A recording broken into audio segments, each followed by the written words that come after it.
Freaking out, man.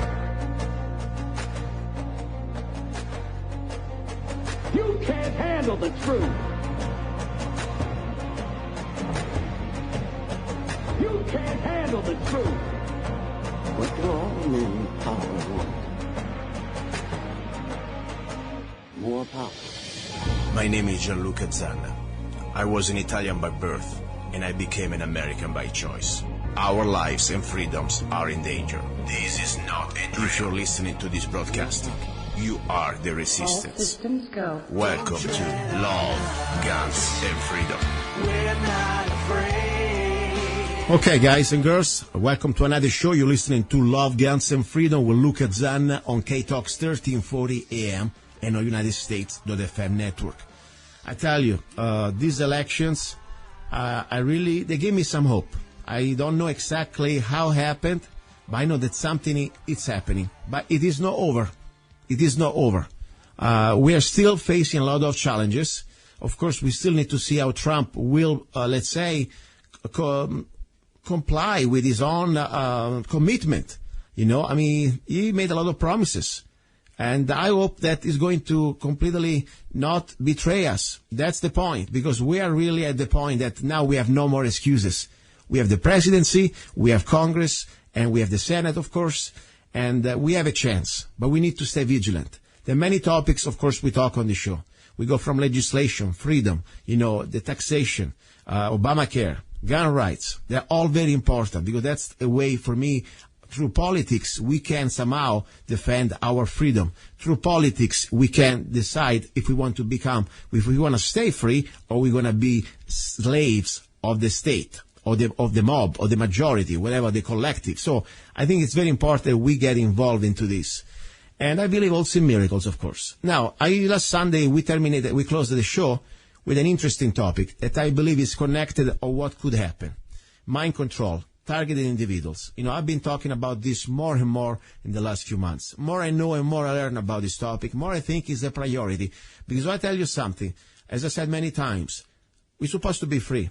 And if they can find a way, and I say they, in this case, governments or people behind the government, to control the masses through science, through, of course, sociology, through food, through, of course, let's say, chemicals in the waters, chemical in the air, also through technology that can completely put us in compliance, brainwashing us and also just manipulating us through our maybe emotions or anything that could be also pain. Think about it. If they have this type of technology, we're never going to be free anymore. We're going to be completely enslaved. And it's going to be very difficult to, at that point when we are under their control, to completely free ourselves again. So that's why I say, I know this information is real, I verify it, but more important, I want you to start to learn about it. Of course, this show, it is just a limited hour show. You may need weeks and months to go through really every aspect of this information. But whenever I can bring you guests like I brought you last Sunday, we'll really spend a lot of time to try to find also the documentation about this topic, this agenda, this really criminal agenda called Targeted Individual. I really believe that I need to put it out, because I tell you, it doesn't end with today's show.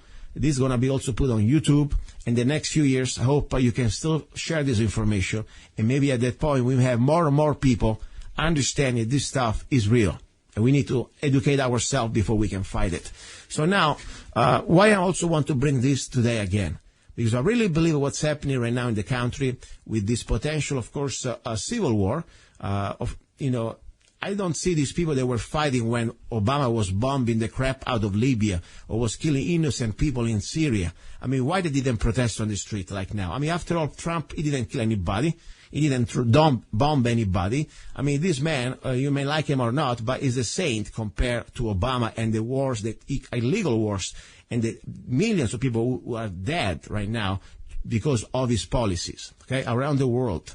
And, of course, even in America, okay? Because I tell you, when Obamacare now is kicking in, if you don't stop it, many people, they lost already the insurance and they can cure themselves. But that's another story. So now I believe that this evil science, these government programs and technology called mind control, targeted individuals, is being used right now, not just to manipulate masses, to create some sort of a civil disturbances and civil rioting, but also I believe could be used to create the next potential, let's say, useful idiot to assassinate maybe a president. I mean, after all, I believe that there is a conspiracy behind Kennedy, President Kennedy. He wasn't killed by just an idiot who didn't, like America. It was, this poor delusional guy. That was a patsy, okay?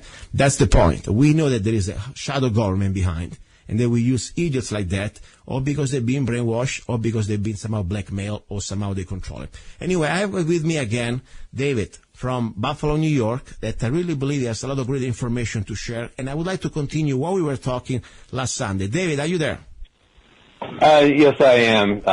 How you doing, Luca? Very Thank good. you for having me on your show. Yeah, as I said, I wish I sometimes, I don't want to be on the show every day because I have many things I do, but my Sunday show more and more is becoming almost a targeted individual topic, because I believe that this is like number one, or at least one of the top priorities, when we realize that it's real. When after people, they may laugh at the beginning, but when they realize this is real, what is more powerful to create tyranny than a government who controls a scientific method to completely put us in compliance and in some sort of a slavery that we are not even aware of? I mean, when you write this is real, it makes me freak out, because I say, wait a second, if you want to believe in freedom, they can destroy our freedom, because we're going to be so stupid and dumbed down and maybe so brainwashed, we don't even realize we are slaves. That's the reality. So I think this is a very important thing. I know many people may look at me like I'm crazy. That's fine. I don't care. I believe it's my duty to try to share this information. I give you back the microphone, and you go ahead, please. Okay, there's so much information. I'm just going to try to give you the best that I can. I said before that I am an ordained elder in the Seventh-day Adventist Church here in Buffalo, New York. And I have experienced what I've experienced as far as targeting. I refer to it more as victimization because right now I'm going through something very, very tough. Just to be able to talk to you, just to be able to relay this message to you, and I want you to know that I'm almost 70 years old. This has been going on in my life for 33 years, since April 1983. Okay, this is why I mentioned the Reagan administration, because this is when SDI and what they call information warfare, information weapons, information technology, all synonymous, okay? All three of them are pretty much the same thing. Now, in the last show, I came on with you, and I started to talk about. I think I said something about information warfare, okay, but I didn't mention that it's synonymous with information technology, information weapons. Dennis Kucinich, the former congressman for Ohio, when he proposed the bill H.R. 2977, he made it very clear that all three of these terms are the same. Okay, now. They have pretty much they put the sheriff department on the spot to create plausible deniability. Okay, in other words, the Defense Department and the National Institute of Justice, which is the lab portion of the FBI, they don't want people to realize that the people that they elect to be sheriff, okay, is caught up in this criminal conspiracy to create plausible deniability, because they don't want the finger pointed at them. But this is what's going on. Now, don't get me wrong. We have many, many good sheriffs, okay? But we also have some individuals who have abused this technology, not to solve rapes, murders, and child abductions, but to definitely put a control of citizens from the United States on the spot. In other words, they started this back 30-some years ago, okay? If you follow the Washington Post, 1994, they came out with an article about sharing this technology in the Washington Times, the Washington Post, papers all across, major newspapers all across the United States of America.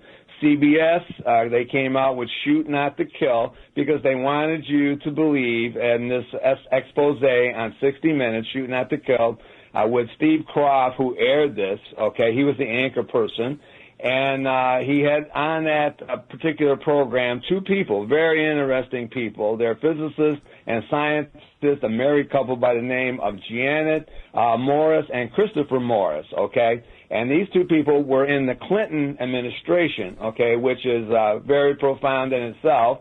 And these individuals helped to get these weapons, all these various weapon systems that are combined in information technology. We have many weapons, okay, in information technology. Now, you call a sheriff department right now, they will tell you that every sheriff department has an IT unit or an information technology unit. Mm-hmm. I'm not talking about voice prints. I'm not talking about facial recognition. I'm not talking about polygraph.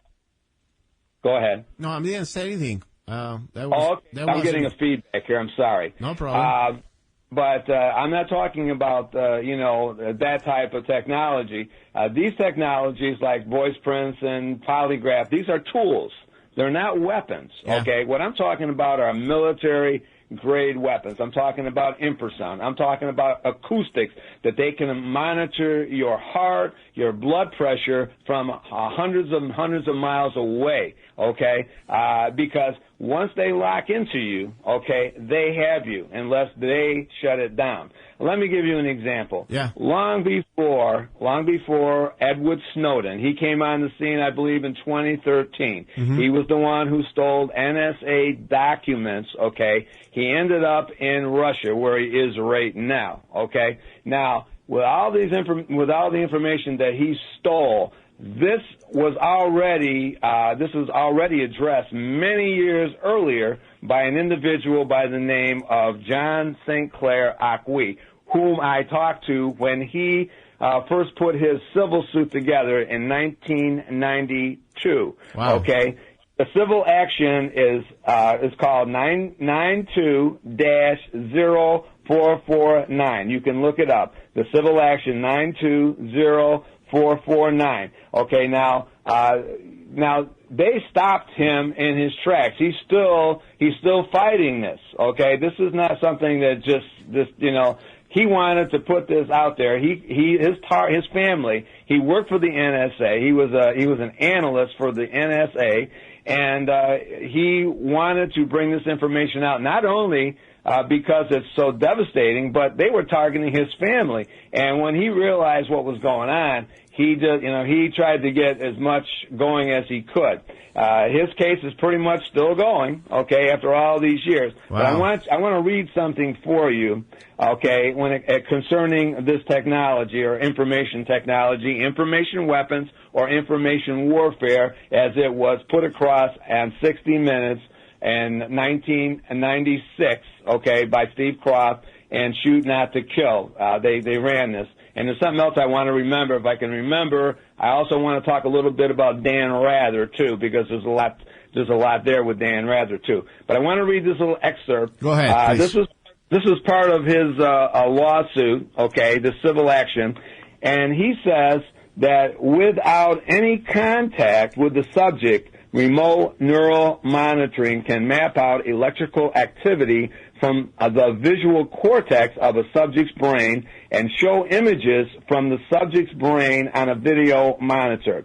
Now, just that right there, okay, if you have been looking into this, you'll find out that Yale researchers are just now, and this is a big thing, okay, they're just now coming out with a technology. They're stating that they can pull up images or pictures in the brain of individuals, okay, but they don't know exactly when, they can't put a time frame with the picture, okay, but the bottom line is this has been going on long before those Yale researchers, okay, and you also have to realize that all these major universities, Yale, MIT, RIT, Cornell, all these are all part of the system. You see, they give out grants. The United States government gives out grants to these universities for research that they already know the answer to, okay? And you can find this out, okay, by reading a research and brief, March 1993.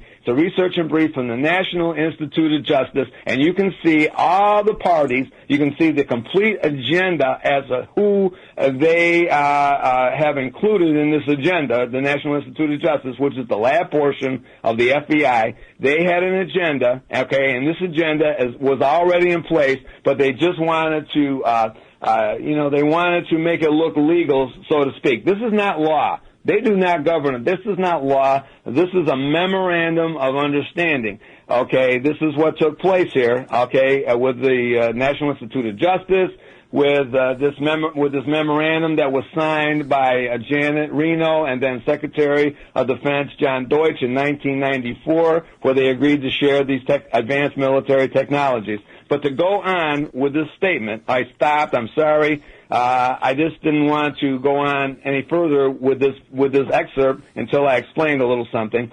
So you have to excuse me. But it says here, without any contact, okay, with the subject, remote neuromonitoring can map out electrical activity from the visual cortex of a subject's brain and show images from the subject's brain on a video monitor. NSA operatives see what the surveillance subject's eyes are seeing. Visual memory can also be seen. RNM, okay, remote neuromonitoring, can send messages direct to the visual cortex, bypassing the eyes and optic nerves, okay? NSA operatives can use this surreptitiously to put images into a surveillance subject's brain while they are in REM sleep for brain programming purposes. Okay, so here's what we have. We have this extremely low frequency, which I talked about in the last episode of, your broadcast. Yeah. We have this extremely low frequency, which is compatible with our brain wave, okay? What they do is their technology is able to establish resonance, okay? They like the sheriff departments, we'll use the sheriff departments because they're huge. We have some 3,077 counties in the United States of America, okay? And like I said, we have many good sheriffs, okay? But if a good sheriff is not speaking up about this technology, he's complicit, okay, with what's going on too, okay? They just don't want to talk about it because a lot of people have already died from the use of this technology. Many, many people. I haven't got enough fingers and toes to count the people that have committed suicide. They've been driven insane, okay? And this is what's going on in America. Let me stop you one second. David, they are transmitting, okay, this extremely low frequency, which is compatible with our brain wave, okay?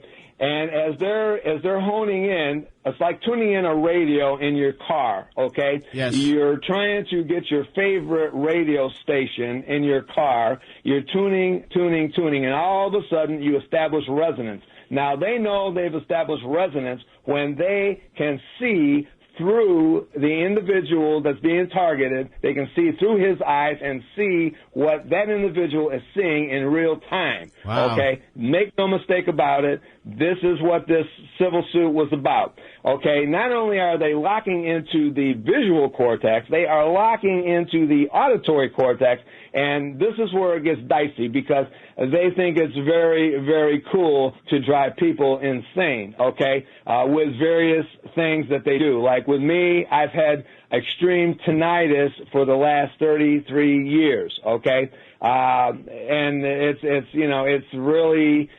to the point now where, you really can't concentrate on a whole lot of things. I'm doing my best tonight. I have various means to offset what I do, so it doesn't bother me quite as much. I do not have any kind of shielding or anything like that. A lot of people use Faraday cages and stuff like that. I don't do that. David, let me stop you 1 second, Dave. Stay there 1 second with me. What you said was an incredible lot of information that probably for the first time listeners say, oh my God, what are you talking about? Whatever Dave is talking right now, just to let you know, I invite you to research word by word. Stop the conversation. I will put this recording this interview also on YouTube. You can go to lovegunsfreedom.com. In the archives, you will find the interview, and there is also the YouTube. Because I really want, this is more than just some sort of news or something just to entertain you. This is real stuff.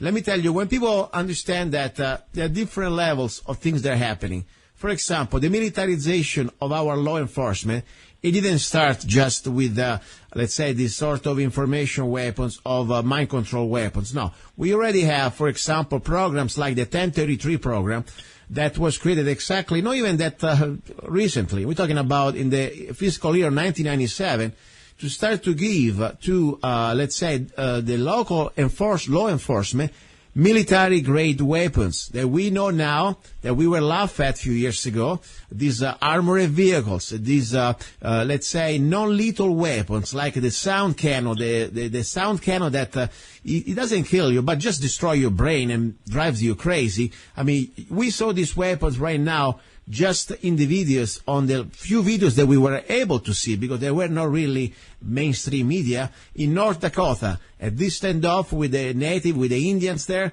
and the pipeline situation. Guess what? There was right there, you could see this militarization of police in full action. And there was just the regular, let's say, weaponry. We're not talking about right now all the things that we don't know.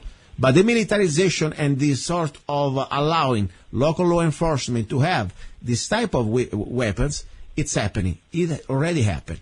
Now, question I have for you, Dave, how you think they can really use this and for what purposes? Because right now, for what I understand, they've been experimenting to a selective group of people what type of damage or what type of results they can have using this weaponry. You think that the people that have been chosen so far, let's say targeted individuals, they were chosen by accident, or they were chosen because, well, maybe they're political or whatever, let's say, characteristic they may represent for this experiment? Why you think the people right now so far, it is not, correct me if I'm wrong, I don't think we are all targeted right now. It's just a selected group. Why you think they selected this type of people right now? And what do you think is their goal? Is to completely use this also on mass scale? Well, first of all, I want to just give you my opinion. Of course, as I'm talking to you, you're talking to me, okay? Yeah. Now, you're saying that you don't believe that everybody's being targeted at this moment, okay? I don't know. I'm not that I don't believe. I just maybe think... Well, no, I'm just saying that, I know that sounds a little... Yeah, it sounds like it's impossible, okay? But according to this lawsuit by John St. Clair Acquis, he talks about supercomputers that they had back in the early 1960s. Mm-hmm. Okay, what I want to explain before I answer that question, okay, I've already said on the last program that this technology is not about the law enforcement that has the technology. They're not using it to solve rapes, murders, and child abductions. They're using it to control the citizens of their county and around their county throughout the United States of America. This is what they're using it for. What I've found out, what I've researched, and I've talked to some pretty heavyweight people, okay, scientists, physicists, not from the United States, also from Canada. I talked to Mark Phillips, who was former CIA. He was a part of the MK Ultra program. I've talked to several people. Ted Gunderson, he was a senior special agent in charge. I worked with Ted Gunderson from 1991 until his death in 2011. Okay, July 31st, 2011, on my wife's birthday, he passed away. Yeah. And he explained this all to me. What I'm trying to say is that I believe they've had more than enough time to find out a little information on every U.S. citizen by now. Also, individuals that are being born. Okay, I've just noticed 2 weeks ago that the number one cause of children's deaths from the age of 15 and under is brain tumors. Now, Ted Gunderson died of brain tumors, okay? Yeah. He explained that it's kind of like, people will call it a brain tumor, because it creates a tumor, don't get me wrong. But also, when they target an individual, and I explained that they lock into your visual cortex and your auditory cortex. What happens here is that if your skull isn't fully developed, you have a good chance of of creating a type of blister in the form of a tumor, which presses up against the skull, okay, and it causes extreme pain. This is what happened to Ted Gunderson. My first question to Ted Gunderson when I got a chance to talk to him in Washington, D.C. in June of 2006 was, have they tried to kill you? He said, yes. They've tried to kill me 3 times. His own peers. Yeah. This is who he said, his own peers. And from that point on, they used chemical warfare. They used all kinds of things on him. But what finally killed him was tumors. Now, as an elder in the Seventh-day Adventist Church in Buffalo, New York, I go to Roswell all the time to visit patients. Okay, this is what I do. Yeah. And these kids that are suffering, these little kids that are suffering these brain tumors, okay, I believe, most of them as could be caused by this extremely low frequency that they're using, okay, and they're pushing out there on the citizens of their county, okay? And I truly believe that these kids who are suffering like this are going through that, and the parents don't know anything about it. The doctors believe they're just trying to go along with their, with their therapies and chemotherapy and all this stuff. But the bottom line is, this is really happening, okay? And not only can these technologies cause tumors, okay? I personally, the reason why I believe this, and I got to explain this to you, on many, many occasions, I have actually looked at my foot. I could look at my toes, and all of a sudden, my toes begin to just throb, okay?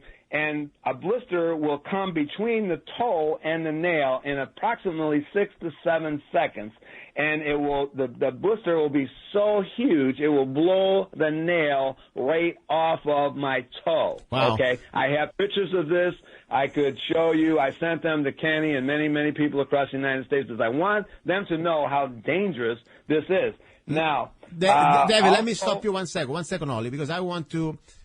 People need to have, this is a lot of information, and I want sometimes to stop for a moment to give you some very important cornerstone, in my opinion. Because when you say Ted Gunderson, people say, who is this Ted Gunderson? I mean, I would like to invite everybody out there that maybe doesn't know Ted Gunderson to at least pay some respect to a man that he was a public servant and also was a patriot, to have the courage to expose the same people that somehow, at least some of them, he was working for, okay? Because he was not just a special agent for the FBI, he was also a chief, the number one guy in the Los Angeles area, the head of the Los Angeles FBI office, okay? And he had an incredible reputation. I mean, you cannot just be a senior in the FBI and start to be some sort of, crazy person. Trust me, the guy, he wasn't crazy. The guy knew. He worked for the government for many, many years. He believed that he was doing the right thing. But then, at the end, he started to come out and expose things that people may say, what are you talking about? If me and you, we talk about these things, they call us crazy. And maybe they call him crazy too. But, I really believe when somebody like Ted Gunderson, he put his reputation, his career, his family, and his life at risk to give us this information, we must give him the respect. And also we would like to give him, hey, please, you don't listen to me, don't listen to Dave. Maybe you should listen to Ted Gunderson, former FBI, senior agent, that he was a man who really risked his life, and maybe he was killed because of this information. That's why I wanted just to interact 1 second, because otherwise, we say his name, and maybe many people never met him or never had a chance to learn about him. They think he's just another guy, and he wasn't just another guy. Can I ask you something? When did you meet exactly former FBI agent Ted Gunderson? When? I met him in Washington, D.C. We took a group of individuals that were coming out and saying that they're being targeted or victimized, okay, at the hands of our government. And we went with Ted Gunderson along with a few other people. There was one individual, Robert Duncan, okay, who is a physicist, scientist. He was, I believe that He was on a couple of videos here a while back on the True TV, and I went with him. But Ted Gunderson was my main reason because, see, I couldn't afford to. He gave out a presentation in Las Vegas, okay, in the mid-'90s, okay, explaining how these technologies work, so people would not be confused or fooled, okay, as to what's really going on. A lot of things, chemtrails, black helicopters, all these things that are supposedly quote unquote conspiracies, okay. He showed people how to alleviate some of the problems, okay, and he gave presentations on information technology, psychotronic warfare, the Russian version, which was the psycho-correctional messaging, okay, which is the same thing as psychotronics, and Edward Snowden, I'm sure he knows all about this, working for the NSA. But my point is that Ted Gunderson, as you said, he put his life on the line for real, okay, and he may have been killed by his own peers, okay, to shut him up. They didn't want to, obviously they didn't want to just shoot him and, take him out immediately. They wanted to make it look like natural causes, okay? Yes. There's no such thing as natural causes when it comes to this technology, because basically they can pretty much, anything that you think you may have, like the flu or whatever, is H1N2, H1N2, H1N3, okay, H5N7, H7N9, all these various viruses they put out there, swine and avian flu, all these things can be duplicated, okay, through this technology, believe it or not. Let me ask you something, because, I tell you something. I talk to friends, and I also look at myself, and one thing that Ted Gunderson, I was shocked when he started to come public about this topic, is chemtrails. They call it also weather modification, but the idea is not about the weather. It's about chemical agents released in the atmosphere for the purpose, according to Ted Gunderson, is to kill us. Okay? Chemtrails must be stopped. This is a genocide. This is poison. This is murder by the United Nations. This element within our society that is doing this must be stopped. Former FBI chief Ted Gunderson. This wasn't just some, tinfoil guy, hat, some sort of loser out there. This guy, he spent most of his life serving this country, and you don't become an FBI agent if you're crazy. Maybe you're crazy, but in a different way. But the point, this man, he really was very specific about this chemtrail situation. Now, what I was saying, many people are getting very strange disease. I have friends that I know that out of the blue, they start to have mysterious diseases like, failure to completely have working immune system. Whatever problem they already had, get accentuated. Fever that is not really a fever. People are dying like flies. That's the reality. You think could be connected, because I tell you, when they spray in the sky in Mojave County, Arizona, they spray, and as they spray many other parts of the world, and of course in America. But I tell you, after 3 or 4 days that they've been spraying heavily, I feel the same symptoms every time the same, like this sort of a flu-like symptoms. I have this sort of leg cramps, fatigue, irritation, irritability. What do you think? Could be a connection with these chemtrails, according to your opinion, maybe the things you talk to former FBI agents, Ted Gunderson? Well, quite frankly, Luca, you are being targeted. There's no doubt in my mind, okay? They do not want this information out there. Every talk show host that I have heard about, including yourself, there was one individual who's on Coast to Coast. His tinnitus got so bad that he could no longer do his job. Wow. Okay, Gloria Naylor, she was a writer. I talked to Gloria Naylor. She was she wrote The Women of Brewster Place. One of her closest friends was Oprah Winfrey. Okay, and when she started to when her targeting began, she took her almost 6 years to write 128 pages. The book was called 1996. Wow. Okay, I talked to her, and after a while, they loosened up on her after the book came out. Okay, and I guess and I talked to her. I asked her, what she was going to do, and she says, "Well, I can write now. I can write. This is my livelihood. And she felt that she had to slow down in her quest, to expose this stuff. But I don't blame her in the least. Okay, she did what she did. She wrote a book, and she tried to do what she could do. But you're right. When it comes to these chemtrails, okay, they're not only killing us, they're killing the soil. Okay, these aluminums, this cadmium, this strontium 90, all these various metals, aluminum, okay, is going into the soil. This is it gets into a whole different topic with Monsanto and all these various things, because they're developing things, okay, that a soil.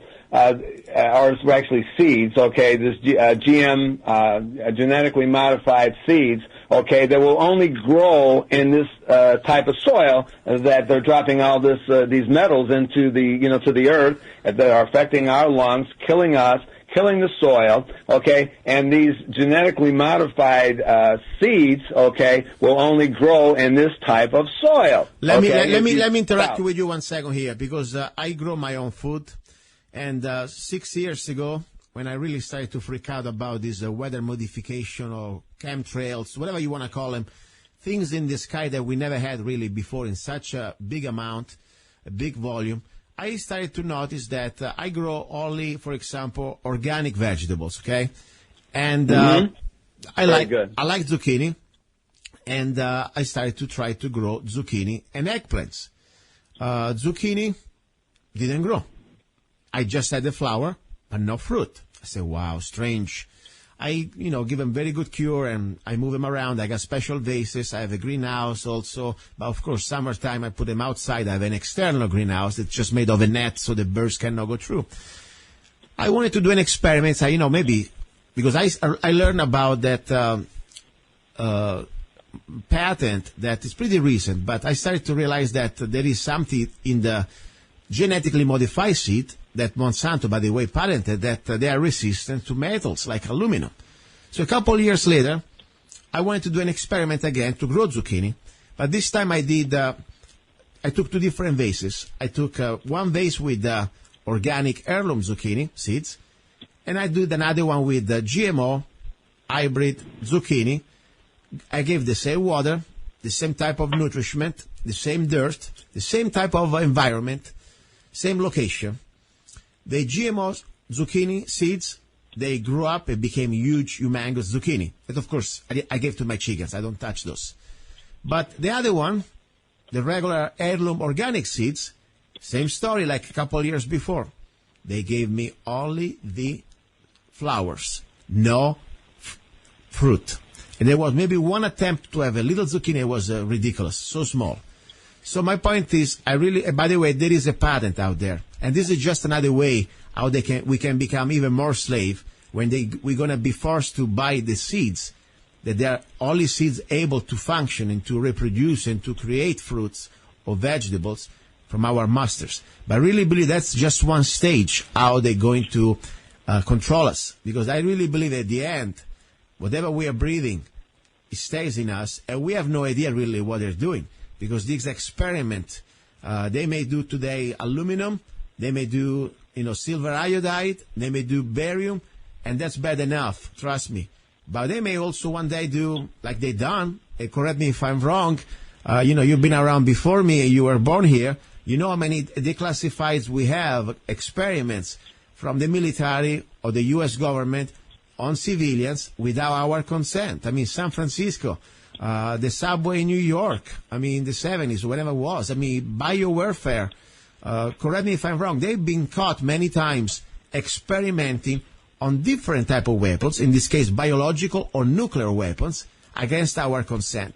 Now, my question is, you out there who maybe do not believe, if you know that the government got caught many times to experiment on us with biological weapons, why don't you think they could also nuclear weapons? Mojave County, they know very well. They are the famous Mojave County downwinders. all dead now because they were breathing the nuclear residual coming down from Nevada, from the nuclear waste. So the point is, why don't you have also an open mind that maybe this government can also experiment on us with this type of mind control weapons? Because that's another, once you understand that, and you admit that the government play with us like rats with other type of weapons, yes, I think you should have an open mind to also look into this information. You think really it's the plan to exterminate part of the population and control the others? Or maybe I'm too far off, because this is my theory. I think they want to pretty much reduce the population by a big chunk, and this is something they put on the open. I mean, look at the George Guidestone. They want to reduce the world to 500 million people. And then, of course, whoever is left is going to be a good slave between mind control, vaccination, and maybe, GMO food, and maybe some hybrid, maybe born in a laboratory, a bunch of monkeys, without offending the monkeys, that they're going to follow the orders. You think that's too extreme, what I'm thinking, or maybe onto something here? Well, I don't think anything is too extreme. I mean, this is how, when I was explaining the remote neural monitoring just a little while ago, they started out with orangutans, okay? A friend of mine, he was in the United States Air Force, and his job, okay, was to work with orangutans, okay, which is the highest intelligence to human beings. And he was like miles away from the orangutans who were in another bunker, and they would have the orangutans lock into the system like I just explained, and he could see what the orangutans were doing, okay, when the monkey bars throwing tires in the bunker through the orangutan's eyes. So anything is possible. They start out with animal research many, many times, but it always ends up, with the human beings, okay, because it's geared for the human race, okay. There's one thing that I wanted to explain before I get off this program tonight, and I wanted just to finish up, and I hope you don't mind. No, go ahead, please. Once they lock in to the auditory cortex and the visual cortex, okay, they're coming at you subliminally. In other words, they've established resonance. They can see what you see through your eyes. They can hear what you hear through your ears. Wow. Okay? But it's much deeper than that, too. See, because what happens is they come in subliminally. They don't come in using tinnitus, usually, and a whole lot of various things. They don't put you through a lot of pain. You're pretty much the same as you've always been. But the bottom line is they're coming at you subliminally, okay? In other words, the reason why they do this is because once they lock in, okay, they start bombarding you through the system with words, innocuous words, and sounds, various decibels, okay, and visual images. So you got words coming at you. We have some 1,025,000 words in the English vocabulary, okay? And they're continually hitting you with these words subliminally, okay? They're hitting you with various sounds, the various decibel ranges. They're also hitting you with visual images, okay? And all these you're being hit with them, but you don't really think about it, okay? And what happens here is as they're hitting you with all this series of words and sounds and visual images, okay, what happens here is that these words are stored. Well, actually, your brain picks up on every word, on every sound, and every visual image, okay, in the form of an electrical response. These electrical responses are stored and analyzed and then replicated, okay? And they pull up information. This is the way they pull up their information from you, okay? Yeah. And this is the reason why they need these supercomputers, because these supercomputers have enough storage space for every man, woman, and child on the face of the planet. And this is no joke. If you follow, all these places that make the computers from day one, Watson, IBM, you'll see that these supercomputers are for real, okay? And the NSA has had access to these things for decades, okay? So I wanted to get that out. In other words, your brain interprets every word, every sound, every visual image, okay? They're stored and analyzed in these computers, and then they're replicated, okay? And they bring this back to you, okay? And once they replicate it, they just torment you, They just torment you with all these various systems like infrasound, acoustics, harmonics, all these things. I've had so many things happen to me. I can't begin to tell you. I've had my rotor cuff and my left shoulder blown out completely. They just detach muscles in your body like it's okay.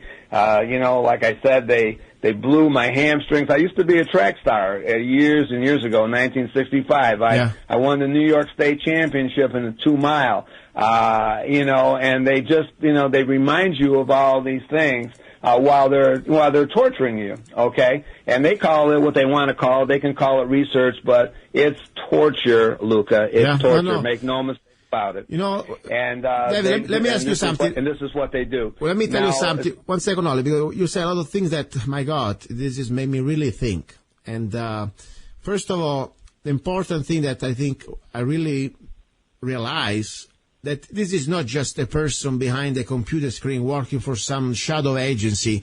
There is a much bigger power behind. You talk about an artificial intelligence, or at least a computer that now feeds itself and can somehow operate without really much of a supervision, or maybe there is some supervision. By the end of the day, it is an automated system. So they can create parameters, the people that they want to put in, according to algorithms. For example, let's say Facebook, let's say your subscription, what type of movie you watch, or whatever type of magazine you read. You could be treated considered like a threat, like a government, or at least a threat against the state, or whatever they want to believe. You are not a slave, and that would be enough to consider like that. So they put you in that parameter. I'm just trying to guess right now. This is my opinion. And then at that point, the system, or at least this artificial intelligence, will start to operate to try to break you down at different levels, maybe depending on your level of threat. Am I understanding right, or am I maybe confused about this? That's what I was thinking. No, you're not. You're not confused at all. This is why it's so hard to convince. I really stopped trying to convince people about things. I just put it out there like I'm putting it out there with you and the people within an earshot of my voice. I'm just trying to put it out there the way Ted Gunderson and Mark Phillips totally, he gave me the, credibility, okay, when it comes to this. He said that he was 100% convinced that it was going on in my life. He worked with MK Ultra, okay, which has really never stopped, okay. COINTELPRO never stopped. We thought that it stopped, but it didn't stop. It's still continuing. But when Ted Gunderson went to Washington, D.C. in June of 2006, we went to the Senate office building. Now, my senator is Senator Schumer, okay? Good luck. And I went right to his office. We went right to his office, okay? Yeah. Now, the big problem here is the generation gap, okay? He has these aides, these young people just getting out of college. They're 20, 23, 24 years old, and you ask them, they ask you, what is it that you want to address, and you tell them, they have not a clue. This is a generation that knows nothing about what we've already experienced. I mean, I've experienced everything from, Dwight David Eisenhower. I grew up in the Dwight David Eisenhower administration, wow. Okay, and I've come through Kennedy and Bobby Kennedy and Martin Luther King and all these things. They don't know about these things. They don't know about them. They've heard about them, but they have no idea. They haven't got a clue what you're talking about when you talk about directed energy.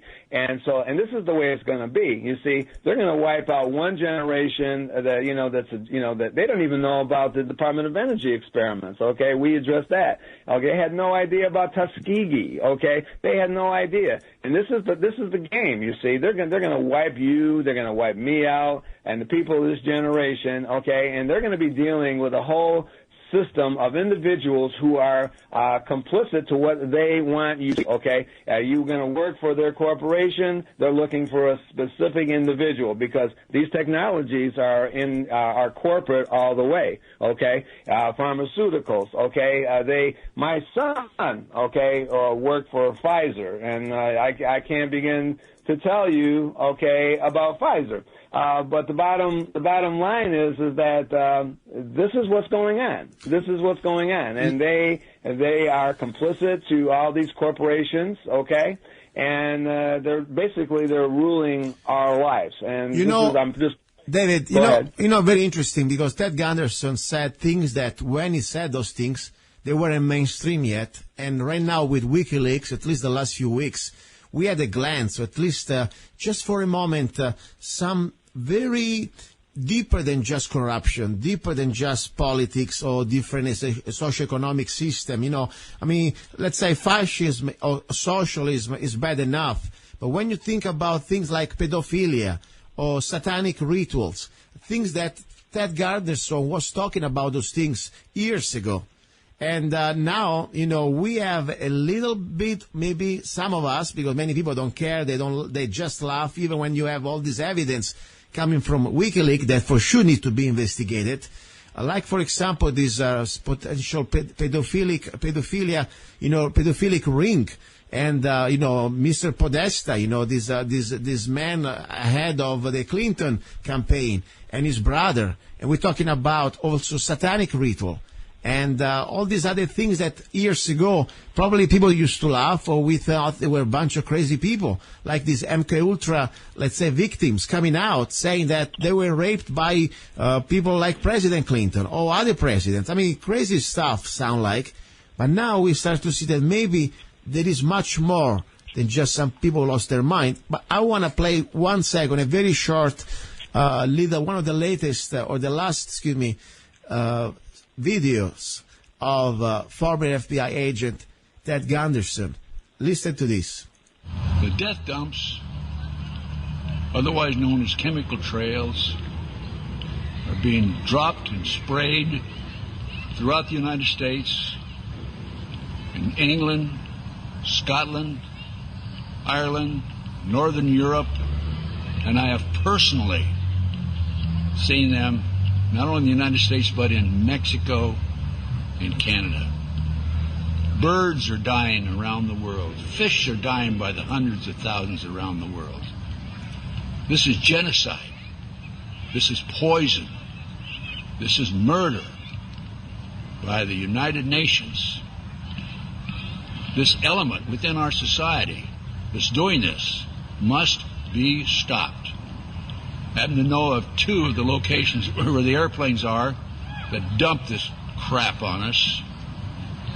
4 of the planes are out of the Air National Guard, Lincoln, Nebraska, and the other planes are out of Fort Still, Oklahoma. I personally have observed the planes that were standing still in Nebraska, Lincoln, Nebraska, at the Air National Guard. They have no markings on them. They're huge, bomber-like airplanes with no markings. This is a crime. Crime against humanity, crime against America, crime against the citizens of this great country. They must be stopped. What is wrong with Congress? This has an effect on their population and their people and their friends and their relatives and themselves. What's wrong with them? What's wrong with the pilots who are flying these airplanes? They're dumping this crap, this poison, on their own families. Somebody has to do something about it. Somebody in Congress has to step forward and stop it now. Thank you. I'm Ted Gunderson. I mean, right there, everybody should be curious at least to see how a person like Ted Gunderson, a former FBI agent that was in charge, for example, of the Los Angeles office. I mean, it wasn't just a guy, he was a senior guy. I mean, before he opens his mouth, he has a reputation. He has information that I think really we should all investigate. And why it's so important? Because I believe this is connected to all these things that you were talking about, these targeted individuals, this mind control, these special weapons. They completely target our minds. Because I think they're connected to that completely. The idea is to exterminate us and control us. I give you the floor. We have 2 more minutes, whatever you want to say. Okay, first of all, I didn't hear anything what Ted Gunderson said. It was like total white noise, okay? Wow. That's what I wanted to tell you. There was nothing about Ted Gunderson came through, okay? Interesting. So you may have to, put a soundbite in there or something. But basically what I wanted to say is that is that my targeting has went on for 33 years and 7 months, and I know where my targeting is coming from, okay? I have worked on it for 33 years, like I said, 7 months. And I've been trying to get a hold of the county attorney in that area. It's central New York in the Utica area because it's his county. And I so far have been, I haven't, over the last 33 years, I went through 4 administrations of sheriff's departments, and I have had no, I have gained really nothing other than just trying to put them on the spot with lawsuits, this and that and the other thing. This is a very hard subject, okay? That's a very tough subject to address. But the bottom line is that it is happening, and it's going to continue to happen until somebody, a lot of people get together and address this subject. The Department of Energy experiments lasted for 30 years. Elderly people were being injected with plutonium, uranium, all sorts of radiation. They complained. They told their children. But, being that they were old, some of them in nursing homes and hospitals, their kids would say, well, they're just getting old, okay, and yes, they maybe have dementia or whatever, and some that did believe, it just wasn't getting through to the government until the government backs was against the wall, okay. This is when they stepped in and they supposedly put an end to it, but it continues to this day because they never really ever address the problem and put it, in other words, they just can't shift it from one agency to another agency to another agency and different budgets, this and that and the other thing. They have to put a stop to this stuff. Okay, we are Americans. We are U.S. citizens of a government that we supposedly would like to trust, but the bottom line is it's getting harder and harder and harder. And I don't want this to just come out and one day and they say, yes, we had it, or we had this all the time. The thing is that we have to get on it now. Yes, okay? David, yes. We have to close now right now. This is, I want to thank you again for your time, for your courage, and also to try to share this information because it is really something that many other radio shows probably they would even be allowed to put out because I know that people may think, whatever, I don't care what you think. I know that one day I need to look at myself and look at my soul and realize I did everything I could. And even if I just can give you the microphone and share this information at that point, I want you, listener, continue this journey and learn. We got to learn. Now, ready for our number 2, because this is going to get more and more interesting. And please, if you want to support the show and keep it free and independent, go to zanna.us. Zanna.us. Download any of my songs. There is also my new book, Lyrics and Poems, available on Amazon, and I need your support.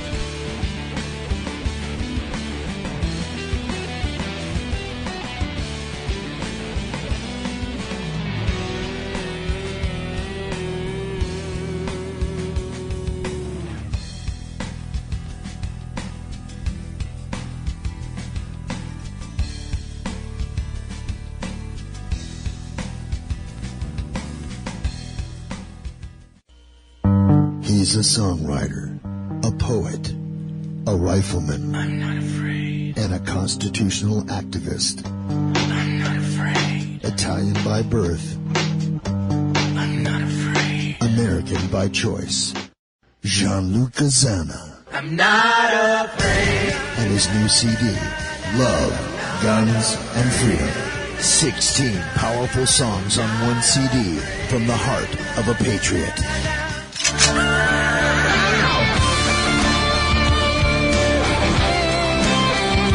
For download or to order the CD, go to www.lovegunsfreedom.com. That's www.lovegunsfreedom.com. Here we go, guys and girls. You're listening to Love, Guns, and Freedom on KTOX 1340 AM and on United States.FM network. By the way, little story. This is the second time I record this interview. Funny things are happening more and more. Since I interviewed Mr. Beanie, William Beanie, the NSA whistleblower, a couple of years ago, my computer went crazy sometimes when I have interesting interviews. Now, I don't want to believe that this is just, in conspiracy, maybe just my computer. But it's funny because I have two computers running, so it's very strange. But regardless, today's show, I really believe is very important. Why? Because the point is something that comes down to the core of our country. You know, to become an American, it is about a piece of paper, or it is about what is in your heart. That's the question. And when you have, for example, Americans, or at least, let's say, human beings, because there are no Americans yet, according to the law, okay? But human beings who come from different parts of the world, who join our militaries, or what's supposed to be our militaries, and, you know, I'll tell you later about it. And they're ready to die. And they're ready to sacrifice everything they have. And they show their love. This is, for me, probably the most ultimate act of love. I mean, this is not like you're applying for a job at the bank. If you join the military, you know, the paycheck is not that good. And it is not about the money.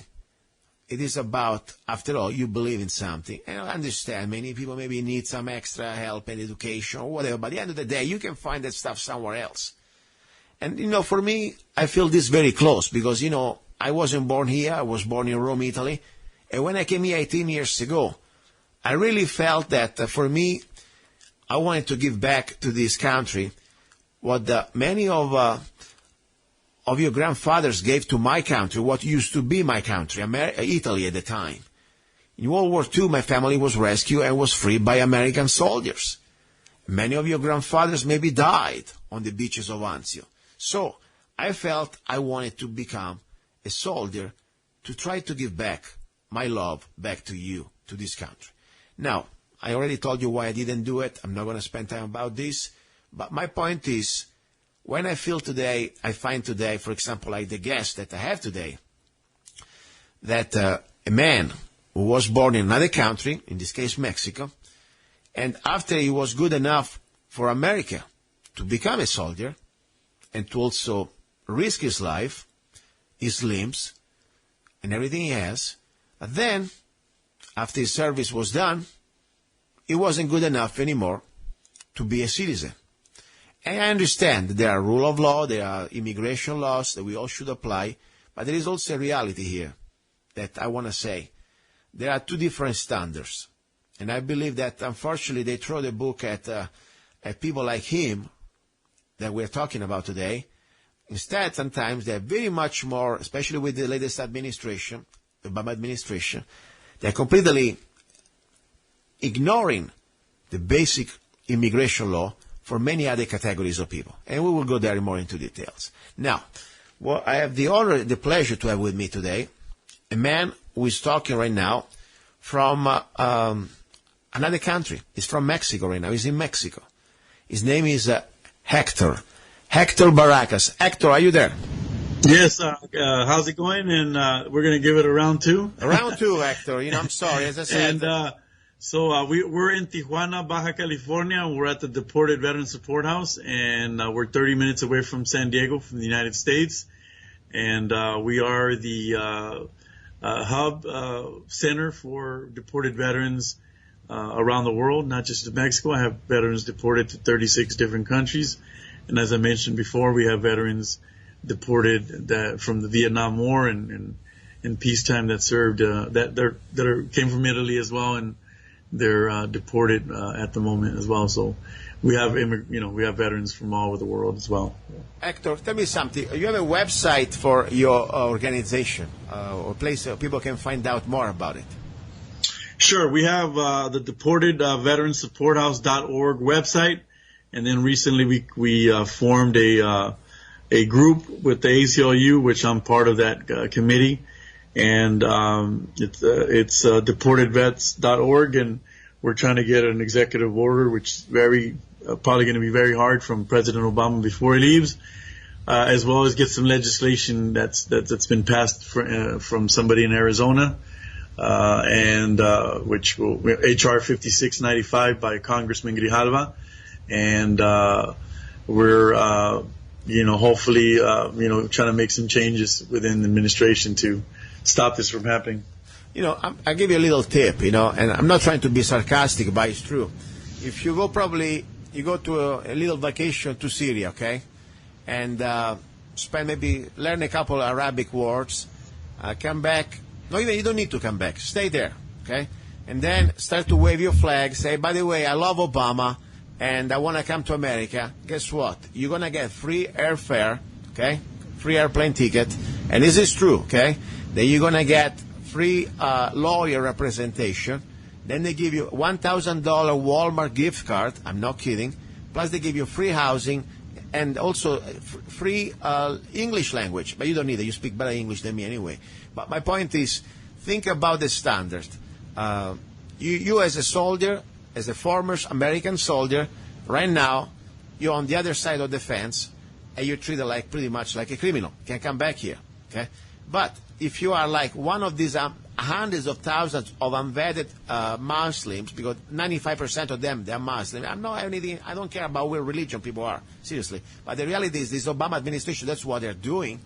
Unvetted Muslims coming here as some sort of, we can even sustain our own people, and we have to bring here hundreds of thousands of them.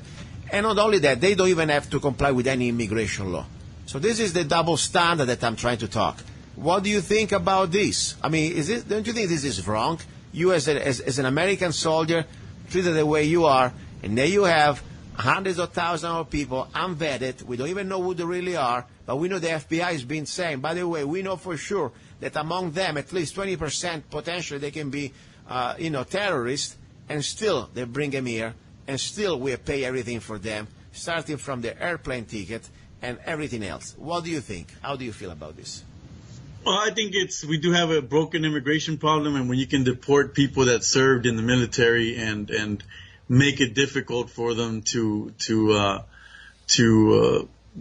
to a simple, well, it should be simple immigration hearing for my citizenship, in my particular case, and where we have veterans that suffer from post-traumatic syndrome because they've been to the war and they try to get a humanitarian parole. They're not allowed to go back, and I don't try to compare myself to anybody else, but I think what's fair is fair, and if you were in combat in Iraq, or if you were in Vietnam and you suffer from Agent Orange, regardless of what your immigration status now is, they should allow you to go back and see the doctors in the United States. So I think, we should be. So some people say at the head of the line, but I just think what's fair is what's fair. Tell me about a little bit about your service.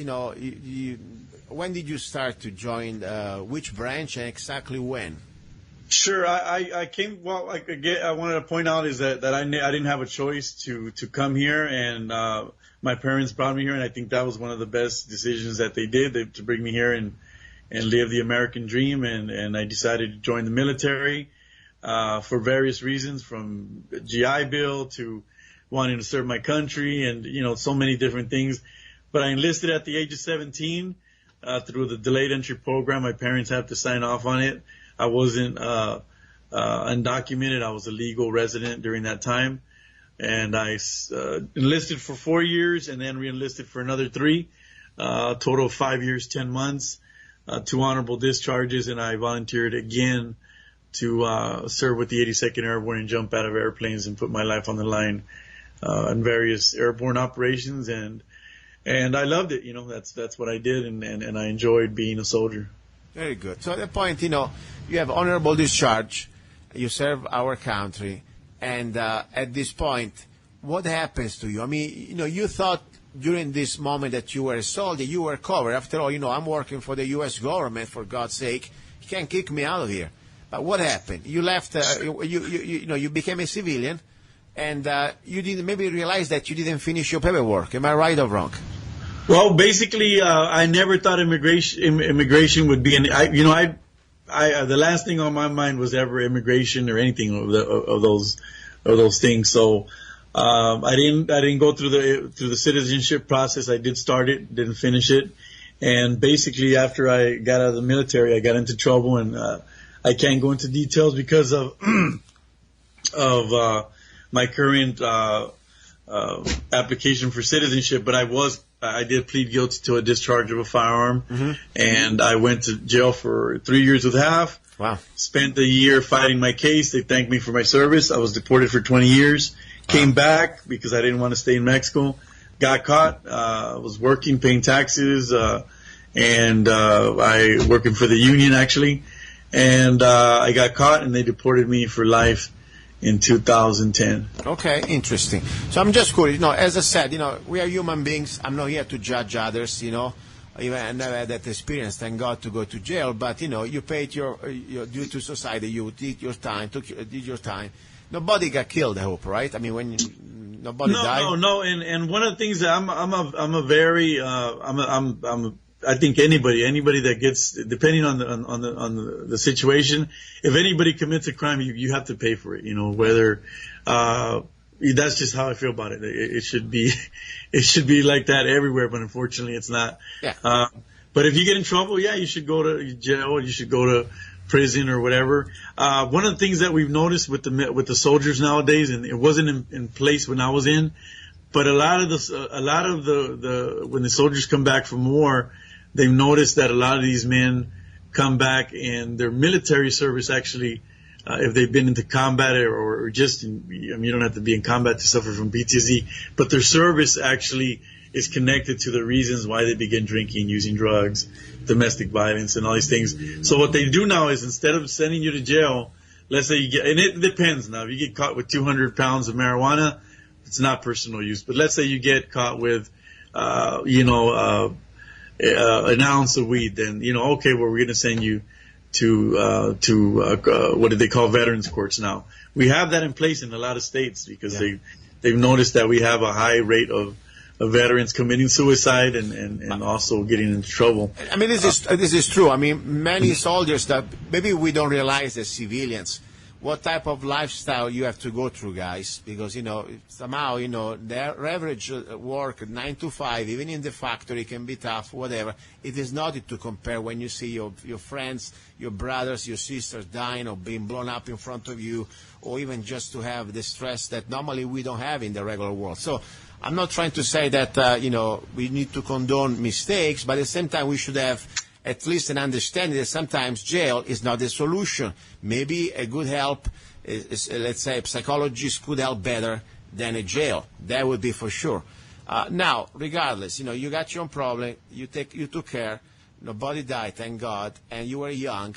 Now, still, why at that point you had to be now treated like a criminal on the other side of the fence when you were good enough, when you were a soldier, to die for this country? Now you're not good enough anymore to live in this country. That's my point. And I'm pretty much strong as an advocate for legal immigration because, as you know, I wasn't born here, but I believe everybody should have the same type of opportunity. Nobody should be above the law, I believe in the melting pot. I believe that America is an opportunity. It is not a right. I wasn't born there. But at the same time, I would like to have the same opportunity as a guy coming from Italy, like a guy coming from another country. We should have all the same opportunities. So I'm pretty strong about that. But I feel sorry for people like you who were somehow used, in my opinion, as soldiers, and that's still the U.S. government. And then now they don't treat you anymore as an American person, but they treat you, okay, by the way, now you got to go. So that's pretty harsh. And then, the worst part is that, if I die tomorrow, my body could be taken back to the United States and they could bury my body in a national cemetery. And if this has happened before, we've had veterans dying. And they are given an American flag, and the families are thanked for their service. So I'm not good enough to live, but I am good enough to when I die, then when I'm you're good dead. enough. That's pretty sad. You want to be now when you're alive. One thing I want to say, I said before, and this is coming from a former immigrant like myself. Okay, I learned this in my little journey, 18 years in this country. I can be stripped tomorrow morning of my citizenship. Because right now we already have laws that they are tyrannical laws, in my opinion, and also according to our Constitution, where the executive, for example, with the Patriot Act of the National Defense Authorization Act of 2012, passed by Congress, signed by Obama, we can be stripped of our citizenship like we never really existed and be thrown in some, dungeon, not even in jail, and definitely detained. So right now we can all become, let's say, illegal aliens. That's the reality, okay? And also, not even have due process. So regardless, tomorrow they can do the same thing to me, But I believe that my heart, like your heart, that's the most important test to be an American. It is not about paperwork, because I know a lot of guys that I met during my, citizenship and the test and the things like that, and I've been in touch with them, and they can stand this country. All they want to come here, make a buck, and maybe, I don't know, send them back home or whatever. They couldn't give a damn. But when you have people that were ready to die and put their life on the line here, that's for me the ultimate test for citizenship. And that's why I believe at this point, it's not about what some bureaucrat can give you, it's what is in your heart. But of course, meanwhile, you got to try to face a way to come back without being harassed and trying to have also what you deserve. Now, question is, don't you think we have living under two different type of rule of laws? The laws of the slaves, people like us, you make a mistake or you just, slip through the crack, and they throw the book at you. And then there is the law for the elites, like the Hillary Clinton of the world, who can break, every law on the book. And, I don't even want to repeat myself. I said many times, probably you're following the news, and still running for president. You don't need to say everything. I understand you're trying to work the system, but what do you think about that? Are we living under the same rule of law, or we have two different types of set of laws?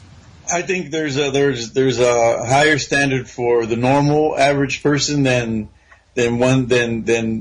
anybody that's in politics or even the people that own all the big companies and all that. It is just a different standard of law. That's correct. And that comes. I guess we were talking about that earlier.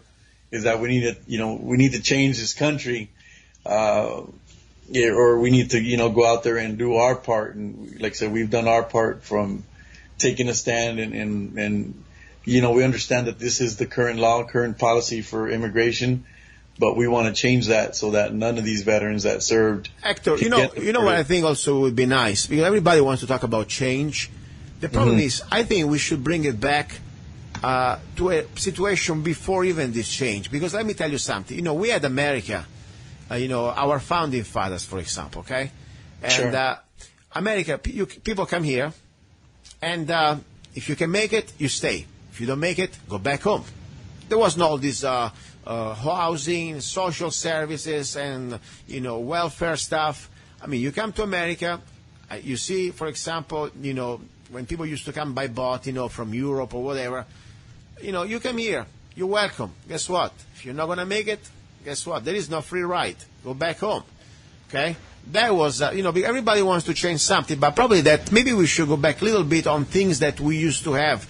They weren't that bad after all, because we were more free in some ways, and we had probably more opportunities before than now.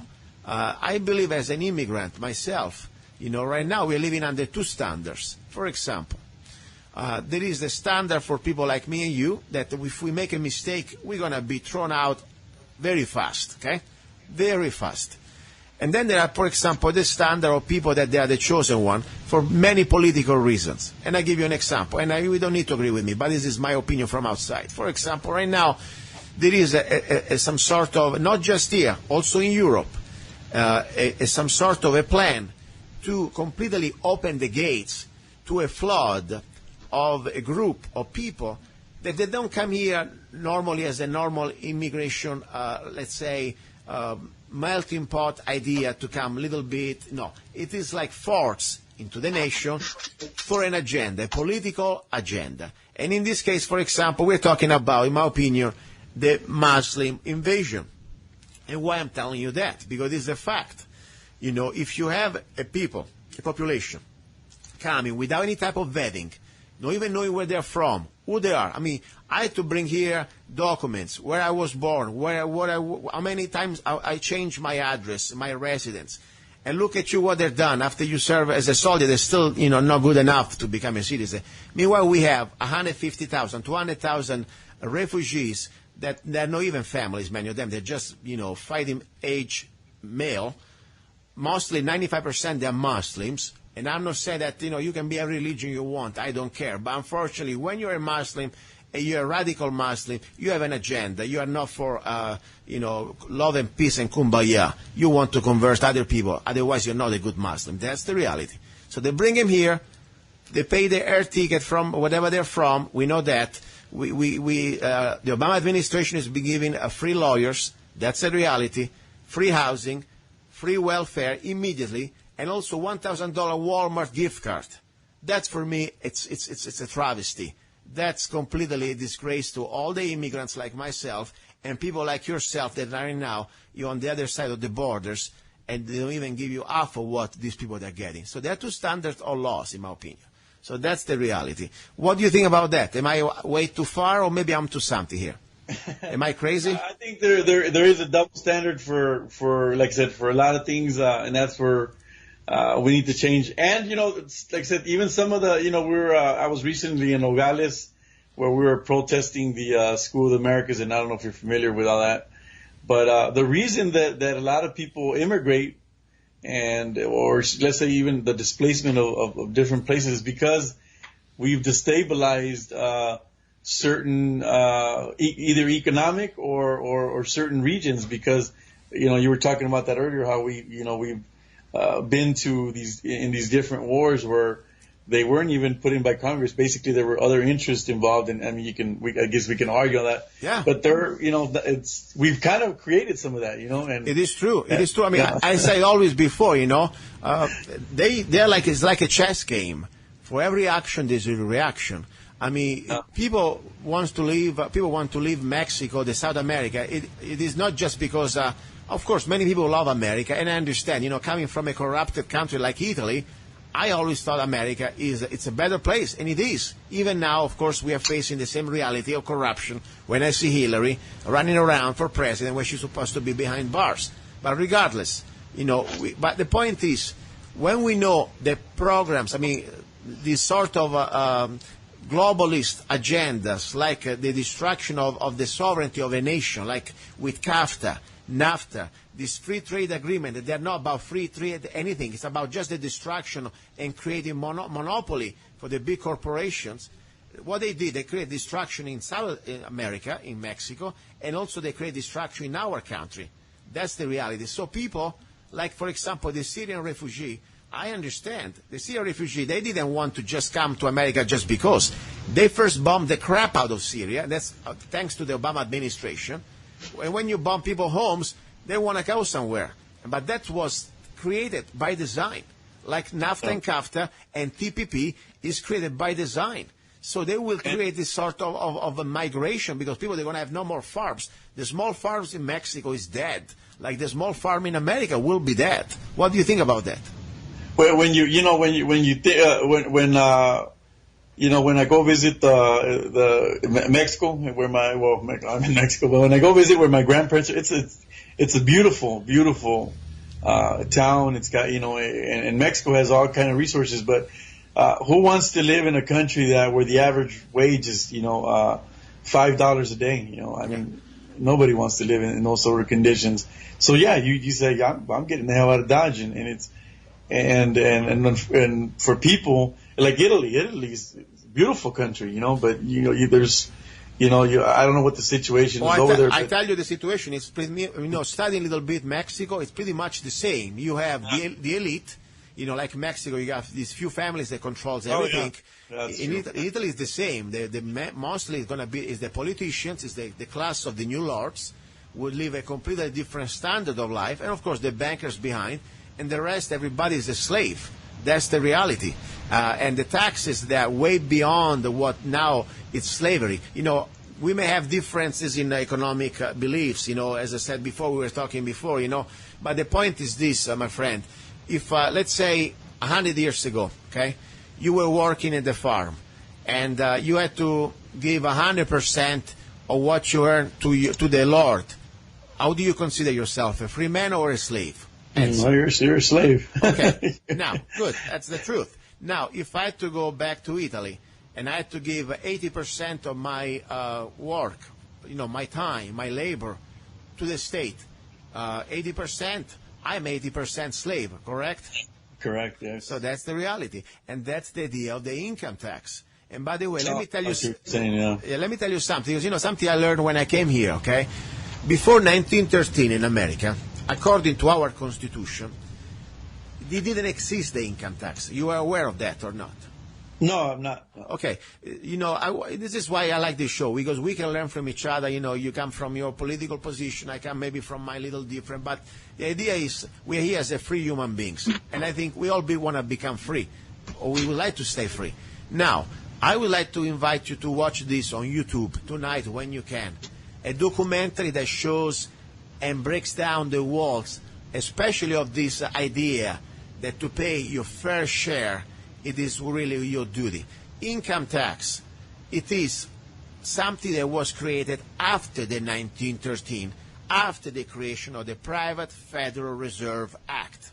The Private Federal Reserve, you know that is not federal, it's private. Are you aware of that? Mm-hmm. So No. Federal Reserve, it is federal like as Federal Express. So I want to just say this, write it down, you got the internet, share it with your friends and family. The movie is a documentary that I really beg you to watch, okay? And everybody out there, please watch it. America, From Freedom to Fascism by Aaron Russo, Aaronrusso. American From Freedom to Fascism. That documentary, 1 hour and 20 minutes or whatever, explain to you what we used to be as Americans. We didn't have income tax. And let me tell you exactly the income tax what does. I give you just a short story. Before 1913, every time the U.S. Treasury wanted to print a dollar, okay, we had that as a natural sovereign right as a nation. The Treasury used to print a dollar and always was backed by gold and silver, as the Constitution says. Mm-hmm. After the 1913, a cartel of banks, okay, and you will see exactly the name, by the way. You will see that the Federal Reserve, if you Google it, is a private corporation chartered in Delaware, and the shareholders, they're the biggest bankers out there, from Chase, Wells Fargo, and Rockefeller, and different other families, okay? So it's a bunch of private cartels of bankers. 1913, Congress was part of Congress, and the president, of course, that signed this bill in the middle of the night of Christmas, gave this power to this cartel to print money out of thin air. So every time now we need a dollar for welfare, for a war, for any type of program we need to go to the Federal Reserve. They print a dollar. Of course, now it's digital. They don't even need to waste money on paper. And every dollar they print and gave it to us, and we spend, it's a dollar of debt. And we have to pay the interest on that. Think about it. Who is that stupid? Let's say me and you, okay? Out of the blue, we say, by the way, let's give to Jerry out there the power to print money for us. So every time we need a dollar, he's going to charge us also the interest. And you know what they found out? During the Reagan administration, there was an independent committee, congressional committee. Every dollar that we pay in income tax, all it does, it goes to pay the interest on the debt that we have with the private Federal Reserve. So that's my only point I'm trying to say, because, when people say, we got to pay 80% of taxes, more taxes, wait a second. We are not paying taxes for programs. We are paying taxes to a private cartel of banks. So can you promise me, my friend, you're going to watch the video I told you? I'll check it out. It's interesting. Because, it's very important. You're a union guy, you talk with the union, you have, as I said, we may have different political ideas or socioeconomics, but when we learn that the banks, the Federal Reserve, it is not our friend, and I think we can have a lot of things we can agree in common, and we can take it back, this country. Anyway, give us the website where people can find out more about your organization and also how they can help. Sure. So there's a couple of things that people can do. Is one of the most important things is to get us back home, and they can call their congressman. And there's a bill out there that was introduced by Congressman Grijalva. It's HR 5695. We need more people to support it, and it needs to be a bipartisan bill. We need to get everybody on board, and that's just the way things work to get bills passed. And then we have a campaign with the ACLU. We have them on our side, and we're trying to get an executive order, which is probably going to be very difficult, but we're still going to try anyways. And so there's deportedvets.org, and that's the campaign that the ACLU is doing. And if people want to support what we're doing here at the Deported Veteran Support House, they can go to deportedveteransupporthouse.org. And a little bit about what we do here is we do, since we don't have access to the VA healthcare, we sometimes work on finding doctors for the guys. Recently, we've been filing for compensation for the men, pension. So we work with service organizations to help them file for their VA benefits. Now we're starting to get the compensation exams and hopefully get some pensions for the guys. We also have volunteer counselors. We're working on a toy drive right now for the deported veterans, for their kids, for their grandchildren. We have a Thanksgiving dinner. Even though we're deported, we still celebrate Thanksgiving. And it's more of just a day for us to, be together as a family since we're away from our loved ones. So we're doing that. We still celebrate November 11th, Veterans Day. So we're going to be out there at the border, and I'm going to wear my uniform, even though I've been denied my access to go to my appointment. So we help the guys out with various things. We're a shelter. We work with the ACLU on finding pro bono attorneys for the veterans. We're just doing the whole gauntlet, and we're doing what the Veterans Administration is not doing, what our government is not doing, and that's taking care of our own. Because when you're in combat, when you're out in the field, you take care of each other. We leave no man behind in the field, and we're certainly not going to leave these men behind. And even like you said, there's a lot of differences between even a lot of the veterans from different parts of the world and different beliefs. But when it comes down to it, we're soldiers. We're American soldiers, and we just want to return to our families, and we're in it together. So we can't do it without the support from the American people. We can't do it without people like Charles, without people like you that are helping to get this awareness out, and that as individuals that we're trying to change the system that's broken. It's not just here, like you said. It's in Italy and in Mexico. It's all over the world. That's why when one of the things that we do here at the Deported Veteran Support House is we want the men to we're Mexican citizens, so we tell them to get established here, to find a job, to don't go back to getting in trouble. Because I have a question for you. Yeah. I see that you're waving the American flag there. You wear an American soldier uniform in Mexico. It's a very nationalistic country, by the way. Yes. I think even more nationalistic than us. How do you feel when you go out there? More important, what is the reaction? Because, you consider yourself an American, even technically you're a Mexican national, okay? Sure. But, I know that, especially in that part of Mexico, unfortunately, there is some sort, not exactly always love and peace and kumbaya when they see an American flag. There is a lot of problems right now. And you go around, also wearing uniform. That, by the way, that could be almost dangerous because they could, consider you like almost you are, I don't know, trespassing. I don't know how they consider you. But the point is, I wouldn't feel that confident to wear an American uniform in Mexico right now, especially in that part of Mexico. What's going on? Any feedback? Anybody throw rocks at you? Or if you walk into my office, you're gonna see about 20 American flags. That's just the as you walk into the office. Yeah. And you can see them visually from the outside. So there's a huge American flag on my wall. So that's how much I love this country. Now I respect that I'm in a foreign country, and I wouldn't fly the American flag above the Mexican flag or none of that, because we have to respect the sovereignty of this nation. But I'm an American, and I still wear my uniform. I've had people tell me to take off my uniform. I've had Americans tell me to take off my uniform. Wow. I've had Border Patrol agents tell me that you got 20 days till Halloween and you need to take off that costume. Wow. I've had all sorts of situations, but no, I'm not taking off my uniform. I'm going to die a proud American patriot, and that's who I am now. And I'm willing to die for my country. And once I'm back, like I said, I'm limited to what I can do and what I can say. But once I get back, I want to do everything I can to help make our country better. I need to change as a person.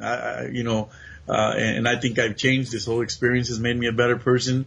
So I want to make sure that I leave a better place for my daughter, and that involves everywhere, because you're talking about climate change and pollution and all these things.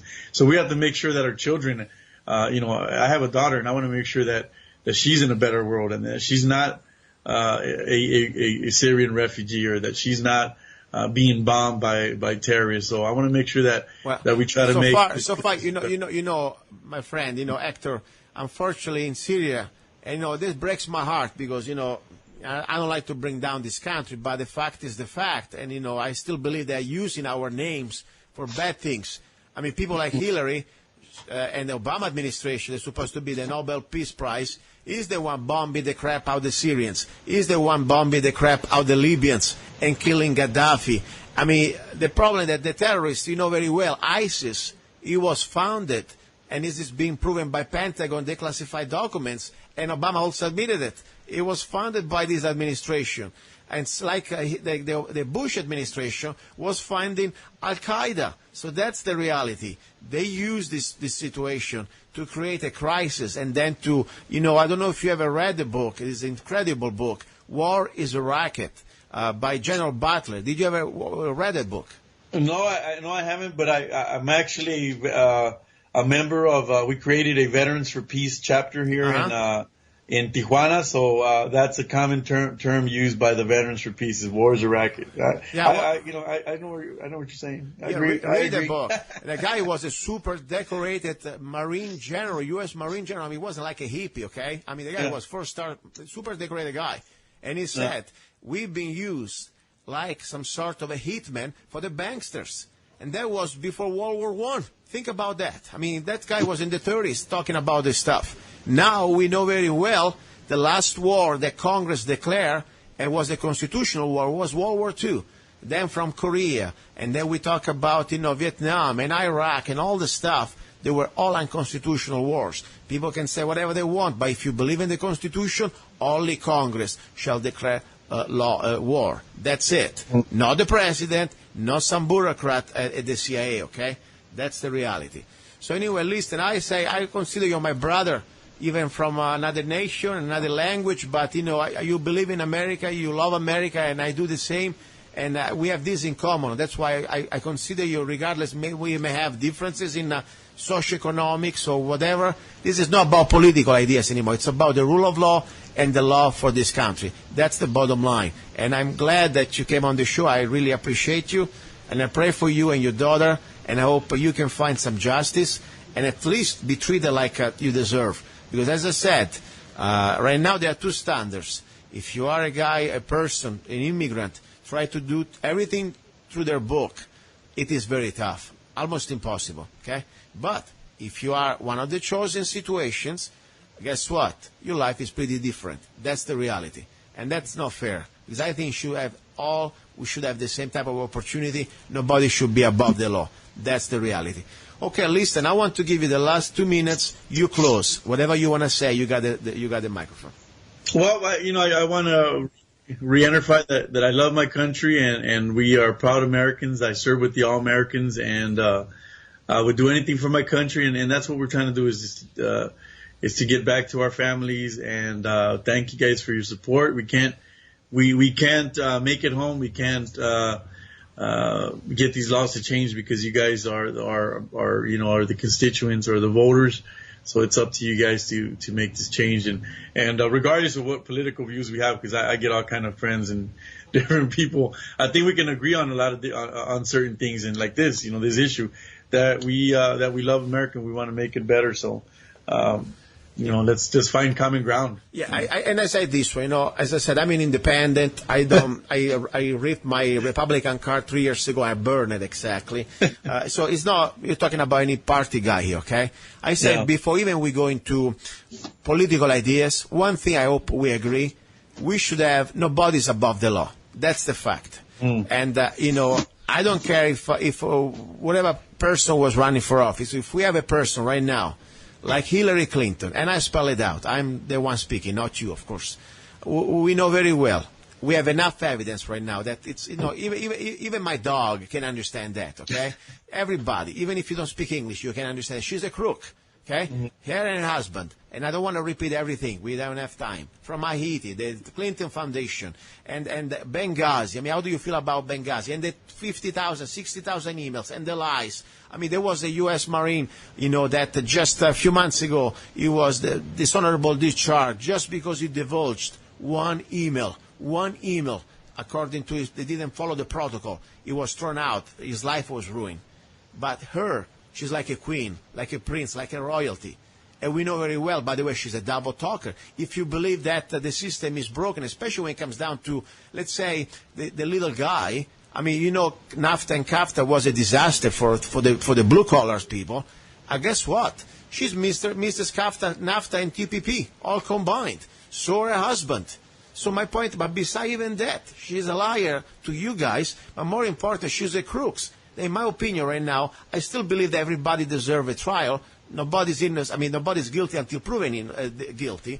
But my point is, at least she should have faced a jury and a trial. That's my point. Don't we agree on that? I think everybody deserves a fair trial, and everybody deserves to get treated the same, and everybody, But if I was you, that you were doing not even 1/10 of what she did, you're already behind bars without bond. That's true. Without bond, forget about that, okay? Anyway, listen, sure. I wish you the best, my friend there. Maybe one day we'll meet together. And all I can say, I understand what it means to be behind enemy lines, because I've been most of my life when I was in Italy. And as I said, even when things are bad here, we still have hope here to take it back. That's all I can say. So I hope you can join us back here pretty soon, okay? Thank you. Have a great night. All right, very good. And this is luca-zanna, and was an incredible guest. I tell you, I really feel for stories like that, because it's not just even as an American, I think this is wrong. But as a former immigrant, I really believe, there's so much wrong. And people who took their time and took their seriously to become a soldier, as I said, even of course now our politicians, unfortunately, are a bunch of corrupted bastards, and they're completely using our sons and daughters for terrible things. At the same time, there are a lot of good men and good women out there who believes in the ideals to serve this country, and they're ready to die for it. And they misuse, abuse, send them out like cannon fodder. At the same time, when they don't need them anymore, they just throw them out. And this is wrong. Anyway, you're listening to Love, Guns, and Freedom with luca-zanna. A little break, then we go to final part of this hour, and then we'll continue. More guests, more news. Do not go away. Hey, you. Yes, I'm talking to you. You deserve a break. Enjoy a moment of indulgence. It's time for Zanna Coffee. Guilt-free pleasure. Zanna Coffee is the organic coffee to amplify your senses and enhance love for life, liberty, and the pursuit of happiness. Only the best organic and GMO-free coffee beans from around the world that I selected. Zanna Coffee brings you happiness in every cup. Fair trade certified, sustainable organic coffee. That means we do not use slaves. Free Zanna songs with every coffee bag. Find Zanna Coffee at www.zannacoffee.com. www.zannacoffee.com. Get your coffee bag now. Don't be cheap. Life is too short, and you deserve the best. Zanna Coffee. Okay, this is luca-zanna. You're listening to Love, Guns, and Freedom on KTOX 1340 AM. About a couple of weeks ago, I had an interesting guy as my guest, Mr. Gambino Cortez. This is not a real name, but he's an interesting guy because I really believe I wish every young man out there would do what he's doing. He wants to learn. He wants to ask questions. He wants to understand and expose the criminals out there. And he's a regular guy. He's not like a special degree or, Snowden, former national security NSA guy. This is just a regular working man. Normally he works, I know. He's in construction. But when he doesn't work, he goes out there, tries to learn the truth about who is behind this criminal government that is not really anymore our government. More important, who is really behind controlling everything. Always we say, they. The guy is out there is trying to learn about the Federal Reserve, about the United Nations, about the IRS. He calls people. It's pretty amazing. Takes a lot of time, a lot of energy. Also, I believe a lot of guts, because if you start to put out this information also on the internet, well, you may be probably surprised that they may also follow you. All I know that last time, my first interview was an accident. I want to believe that. After I was recording him, the computer started to go crazy again. And I changed computer. It's okay.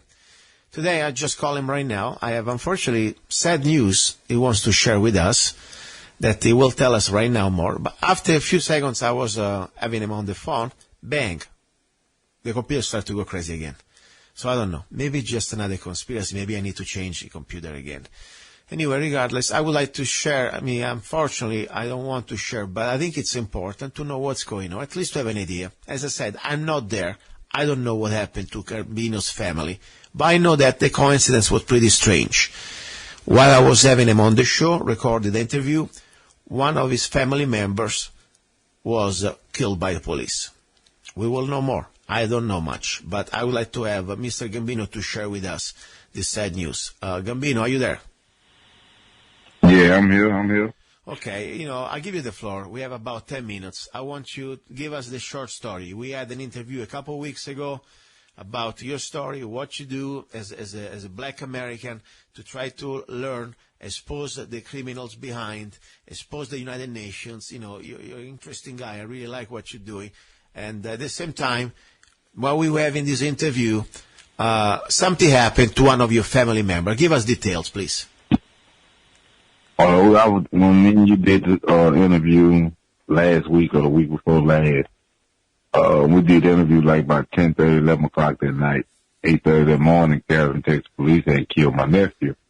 What they killed him behind, and now I'm not saying that it was related to what I'm exposing, but it's just very, very coincidental that it happened in that manner, in that shape. And the papers are reading that they're telling all kind of lies. I spoke to a CIA agent over Facebook, and he was telling me a lot of different stuff that he felt like it was a political reason, a political killing behind it. And he felt like it was a political killing behind it. So therefore, I mean, we still searching for the truth. Question: Is your nephew? Was your nephew involved politically? No, he wasn't. He wasn't involved in nothing political. So it was just a regular guy. What did he? I mean, did he have? I want to be fair. I don't say that there is a lot of police brutality lately. Unfortunately, this is the fact. Okay. At the same time, there are also people that sometimes they put themselves in a situation that they can get shot. I mean, criminals. If you try to rob a bank, you're gonna get shot. What exactly happened to your nephew? Because I don't know. He was minding his business. Where he was in his house, where his hotel. What exactly happened? Give us more details. This is what they put out in the paper. They put out in the paper that he was he had some women against their own will. He was holding them hostage. Wow. But both women have testified and said that they was there on their own free will. Mm-hmm. And I mean, I'm not going to go into further details about the second witness, but we're going to leave that be. But she has some very, very damaging information. Okay. I mean, so he was having good time with some women at where? At his house, a hotel, where he was? He was at a motel. Motel, okay. He was at a motel in Carrollton. Okay, so and the SWAT team they took one female suspect down, which was there on her own accord. And when they took her down, they took another. They waited for him to come out the room. They had already been there waiting for hours for him to come out the room. So they shot him. When he came out the room, they stated that he complied with commands to surrender. He came out with his hands up. Yeah. Now, mind you, he had on boxers, but they trying to say that he had a pistol in his waistband. How can you hold a pistol when you have nothing but boxers on? Yeah, I mean, it's kind of difficult to have a pistol in your boxers because normally boxers, they really don't hold much pistol, but regardless, of course, as I said, I'm not there. I wasn't there. You weren't there. You just know how did you get your information from? Are you got eyewitness that you talked to, or maybe family relatives, or how did you get your site? I got a family member, his brother. Mm-hmm. Okay.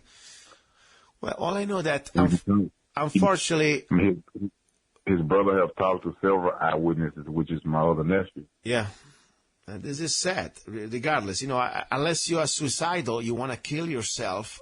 Normally, if you understand that you are surrounded and they have rifles pointed at you, you're gonna comply. That's normally what a person would do, in my opinion. But as I said, I wasn't there. Now, regardless, I think always sad because it didn't kill anybody. I mean, even let's say, worst case scenario, the guy was doing some sort of, I don't know, kidnapping a person or maybe keeping a girl against her will. That's wrong, of course. But nobody, it wasn't killing anybody, didn't kill anybody. Did he try to kill anybody? I'm just curious. What exactly, when the SWAT team comes, I mean, normally they send you the deputies. They don't send you the SWAT team immediately. That's the weird part. The female that they claim that made the call in that you've been held against her will, they went to the motel room and picked her up and took her back to the police department. Mm-hmm. Wow. Well, all I know is it is sad, because if it's true that the guy was surrendering, and unfortunately, we watch many videos right now that by accident or act of God, we'll be able to know the truth when people they were surrendering. I mean, I watched a video just a few days ago. There was a guy, being pulled by a cop and stopping, putting himself on his knees and behind his car. And the cop, while the guy was having his hands raised, he kicked him in the face and knocked him down. And he was complying everything. So I'm not saying that this situation was right or wrong. I don't know. But unfortunately, I know that many times right now, more and more, we're able to see that we cannot trust anybody. And I don't care. I'm not saying that every cop is bad. But unfortunately, not just because you have a uniform means that we need to trust what you're saying. There are good cops and bad cops. That's a fact. So I don't know, but I'm sad, I'm disturbed, and I just want to hope that there was just a coincidence because I know that, I've been following you. Your Facebook page gets knocked down every other time. You ask me for friendship again. What happened this week? They knocked it down. They deleted it again. I know. It's like every week or every other week. They delete my pages. I have friend requests coming from Hollywood, directors and film entertainers and newscasters and all different types of stuff. But hey. This is very sad. Very true. I mean, I tell you, normally I have a lot of friends that they do activism like you do, but I never see anybody with their page knocks down like they do. And I watch your pages. I look at your pages. I know that you don't even post like any type of hate. You don't do any type of violence. All you post is interviews. You call people. You call the United Nations. You call, different government agencies, and you ask them questions. I mean, it's your duty as your right as an American to do that. And they knock you down because of these things. That's pretty amazing, I tell you. They knock me down because it's the truth. I understand why they knock me down. I just don't care, and they know that. Wow. Well, I don't know. All I can say, I pray. I pray for you, and I don't know your nephew, and all I know that, regardless, may his soul rest in peace, and hopefully, at least we can find out some truth, because there must be some accountability. I mean, always little force must be proportion to the situation. You can't just shoot at people because you feel like it. Okay, I mean that's the reality. Seriously, I mean if your family member, if your nephew was really surrendering and he had no weapons, I mean that's something we should find out. And I said, go ahead. And that's what they're not telling. And I want Carrollton, Texas Police Department to know that this is coming from Cortez Gambino. We will get to the bottom of this. I don't know whether they knew if that was my family member or not, or what the reason may be, but we will get to the truth of this. Yeah, this will be shared. This will have major light shed upon it. You have, your family, or at least your brother's family, as a lawyer following you, helping you out, at least to try to find a way to find the truth. Yes, we got a family lawyer that's on the matter as well. Okay. As I said, for me, the only side I want to take is the truth, and I'm open to everything. I'm not saying who's right, who's wrong, because I'm not judge, I'm not jury. I'm just a guy here with a microphone. All I know, though, unfortunately, the last few years, not just today, but the last 10, 15, 20 years for sure, there's been a switch from peace officer, what we used to have peace officers to keep the peace. Now we have law enforcement. Law enforcement translates immediately in become now in the new militarized police, the SWAT team. I mean, they used to serve warrants before, the SWAT team's time, and in many situations you don't need a SWAT team to serve a warrant. I mean, that's the overkill of the situation. And also the training. The point is the officer himself or themselves, they're just the result of the training. If now we are living a militarized police, I mean, look at now. They serve you a ticket, the warrant for a no-pay ticket with a SWAT team. I heard stories like, for example, you don't pay your library, your book, you're late with your payments or whatever. You don't return the book fast enough, quick enough. They send you the police. Seriously. I mean, this is really serious. So all I pray for justice and for truth. That's all I can say. Gambino, I give you the floor. Whatever you want to say, you got 20 seconds. This is to all the United States government and any other government. Cortez Gambino does not stand down. All right. Listen, Gambino, stay in touch with me, please, okay? I want to follow you. Whatever's going on, this is interesting. Please don't go away, guys. You're listening to Love, Guns, and Freedom. Here we go. Ready for the next hour. You're listening to Love, Guns, and Freedom with luca-zanna on United States.fm network.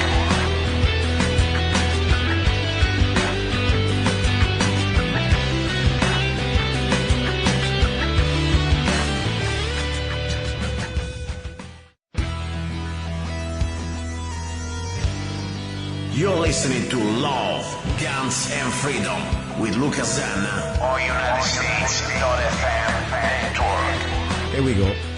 This is the hour of love, and you're listening to Love, Guns, and Freedom with luca-zanna on KTOX 1340 AM. When I think about the word love, as I said, it's a big word.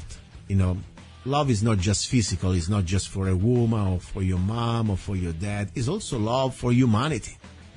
I really believe when somebody is trying to warn us of dangers, of imminent dangers, like, for example, experimentation, like you want to call them chemtrails, you want to call them weather modification, you want to call also biological experimentation, because there is more than just weather modification. It's also experimentation on us, civilians, we the people, against our consent. And when there are people out there, take their time, take their lives, dedicate pretty much almost everything to try to create products like DVDs, like these documentaries that brings awareness. It is an act of love. I really believe that. I remember for me, one of the first really videos or documentaries who gave me the opportunity to articulate all the suspicions that I had at the time about what's happening in the sky when you see all these airplanes crossing each other and spraying these sort of things that is not vapor trail. This is something that even a cat or a dog can understand. But you want to understand more why they're doing that. What are they doing exactly? So I was able to start to articulate and put me really on the path to learn more when I came with contact with this DVD called What in the World They're Spraying. And the director was Michael Murphy. I had Michael on the show several times, at least 2 or 3 times, the last few years since I've been on the air. And he's always trying to find new way to share this information out. Now, I've been out of touch with him for at least probably 1 year. And he called me.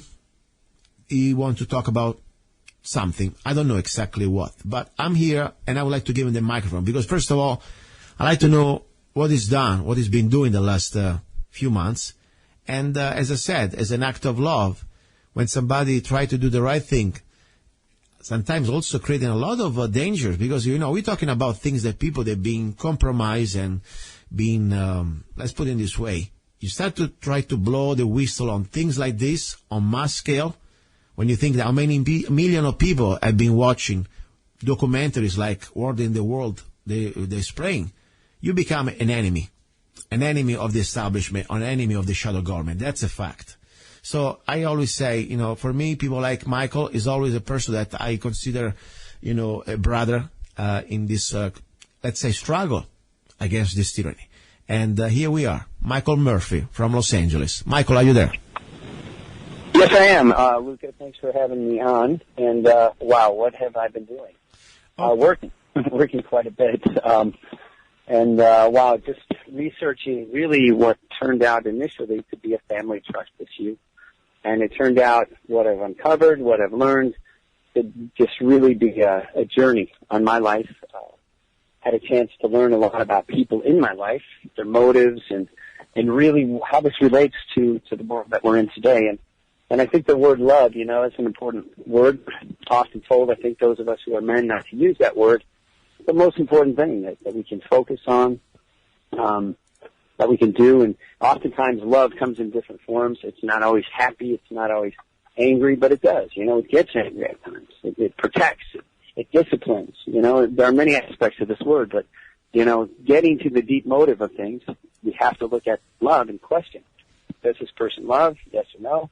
That's coming into my life. And if not, what do we do? And speaking of this agenda, we did well in terms of not financially. Financially, it's been a struggle, but we did very well with exposure for smaller documentaries. So both What in the World, Are They Spraying? Why in the World Are They Spraying? Got some decent, and I would say more, probably YouTube and free views.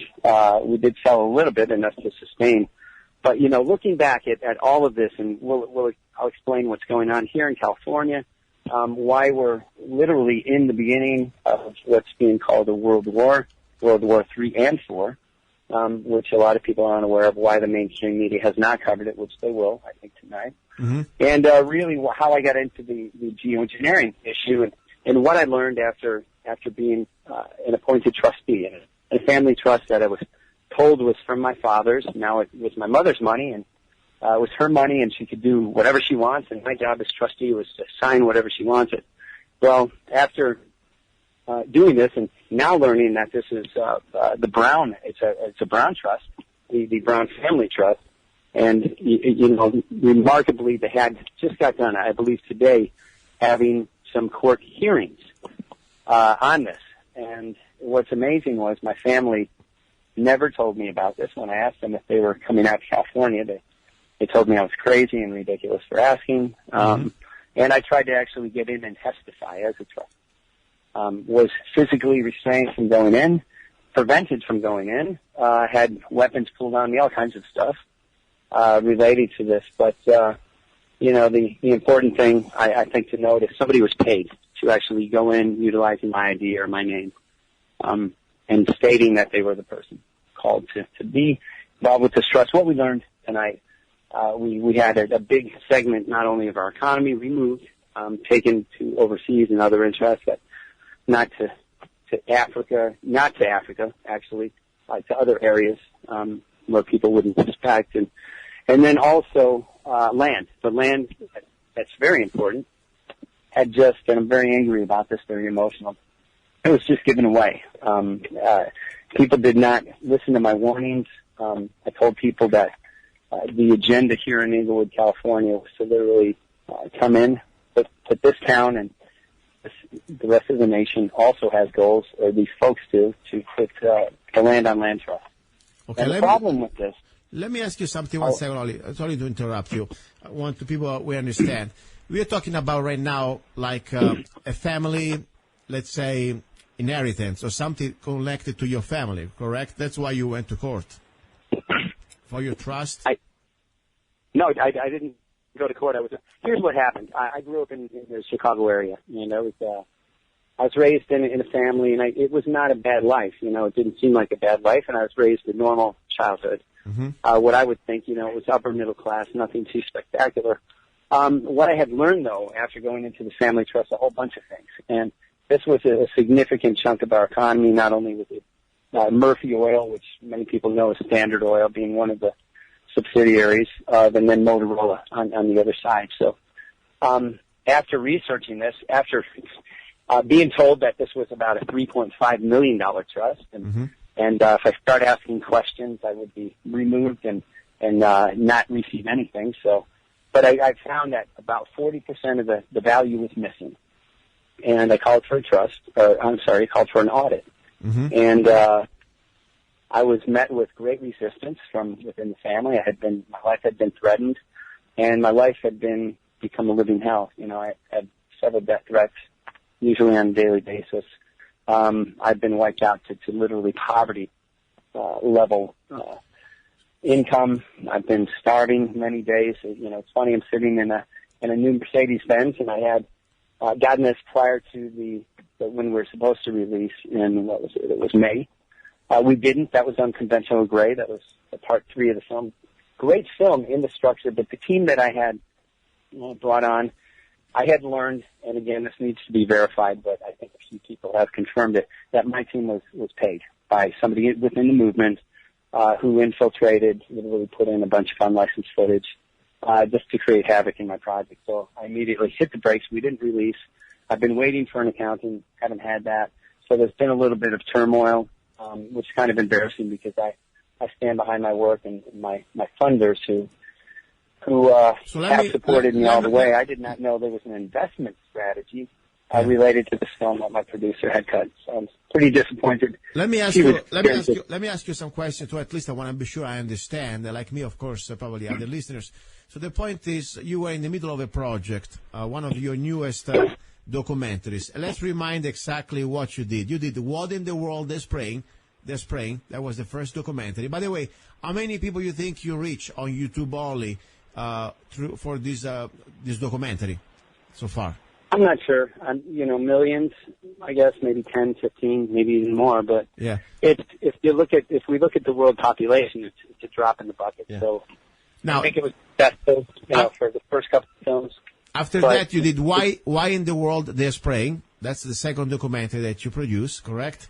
Correct. Okay, compared to the first one, how the viewers, reacted to that? How many people do you think you reached with that? Was as successful or maybe less successful? What do you think when it comes down to numbers of viewers?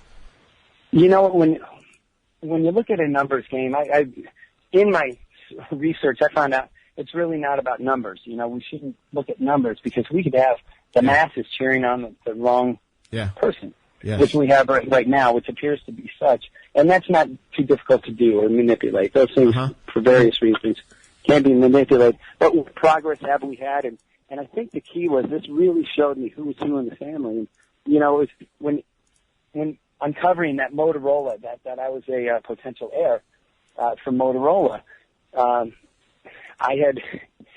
there was somebody in the movement, and I think a lot of people know who this might be. I'm not going to say the person's name, but they had really recruited me. I had met this person at the first AAAS meeting. This was a geoengineering conference. Really supported me in terms of information, writing an article, and that's what really got me involved with this. Mm-hmm. And overnight, I became what people were calling a quote-unquote successful activist. Mm-hmm. Next thing you know, I had films. I was traveling around the world. What had happened was this person had actually, in hearings that I was kept out of, and remarkably enough, they did not know where I was. I was being considered to be the heir, or was the named heir, the appointed heir, from my understanding, in a family trust from the Galvin family, which includes the Motorola company, which is a very important part of our economy. This person had not been able to notify me. He had told family members that he was looking for me, told them I was using drugs and intoxicated, and they had pre-hearings prior to court dates to determine who was going to inherit what. And remarkably enough, this person had worked for an agency. He, with other people, had me under, I think, 24 hours. They were creating problems with the community, stating that I was counting on drug dealers, all kinds of stuff, and I was just instigating things. Anyways, these things had eventually come out of this that we highly suspect that this person recruited me into the movement to Let me stop you, Mike. There is a problem, unfortunately, right now with communication. The signal is getting poor. I want to meanwhile, let's see if you can find a better spot. So the point is, after your first two documentaries, What in the World is Spraying, Why in the World they're Spraying. And by the way, I invite everybody out there, watch these videos on YouTube. And if you find this information valuable in understanding what's going on, what they're trying to do with this weather modification / chemtrails programs, buy also a hard copy of the DVD. Okay, because that's also how Michael and people like him support themselves.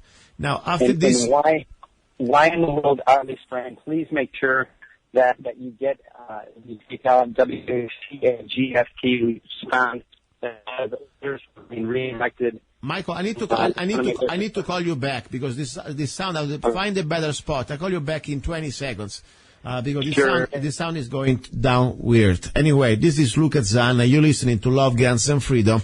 And I'm interviewing right now Michael Murphy, that is the director and also the producer of several documentaries exposing weather modification, also chemtrails.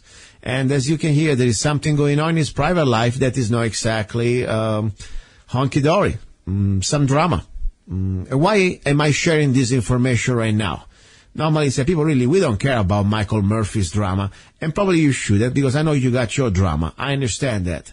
But when you see people like Michael Murphy, who really did for me a service to humanity, and people like him, who are doing the same type of work, try to expose this evil agenda, and they may have something that it is not our business. I understand. But maybe we should have a little bit of compassion to understand a little bit, or at least to listen to his side. I don't know everything what he's saying is right or not. I don't know. I'm here. But I know that if he needs help, maybe I would like to listen. I think it's my duty to listen. Maybe we can help out. Maybe we can just try to understand. Let me call Michael back, okay? Because, let's see, maybe he's got better signals. Something happened. Trying to connect right now with Michael Murphy. And I think he's in Los Angeles right now. He's the director of What in the World. Are you there, Michael? Yes. Much better, much better. Okay, please continue. You were saying that pretty much you were the heir of an important, at least, let's say, a family who is connected to big business like the Motorola. Am I right? Based on my research, yes. And that was something that I did not receive.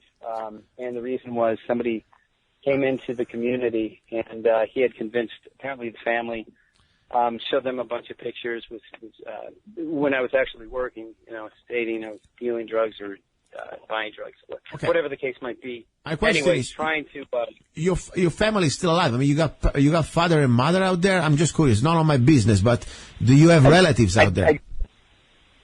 I don't. Well, yes, I do. I'm finding some family members, which is very, very exciting. It's been a very long time since I've had that opportunity. So this has been it's been a journey for me, and I'm finding that I do have family out here, and maybe even born here in this community. And I definitely have a family line here. I'm learning about the community of Inglewood, where I'm at, and what some of my ancestors did here, and it's just it's amazing, and that's really who we are, who we are, what we learn. A lot of our DNA has memories, so things are passed through genetically, gifts and talents and skills. And I found some things about myself. I found certain industries, certain things that people failed to manage within my family while taking over these assets poorly, by the way. And I found myself just to really have some gifts and skills in this area. Anyways,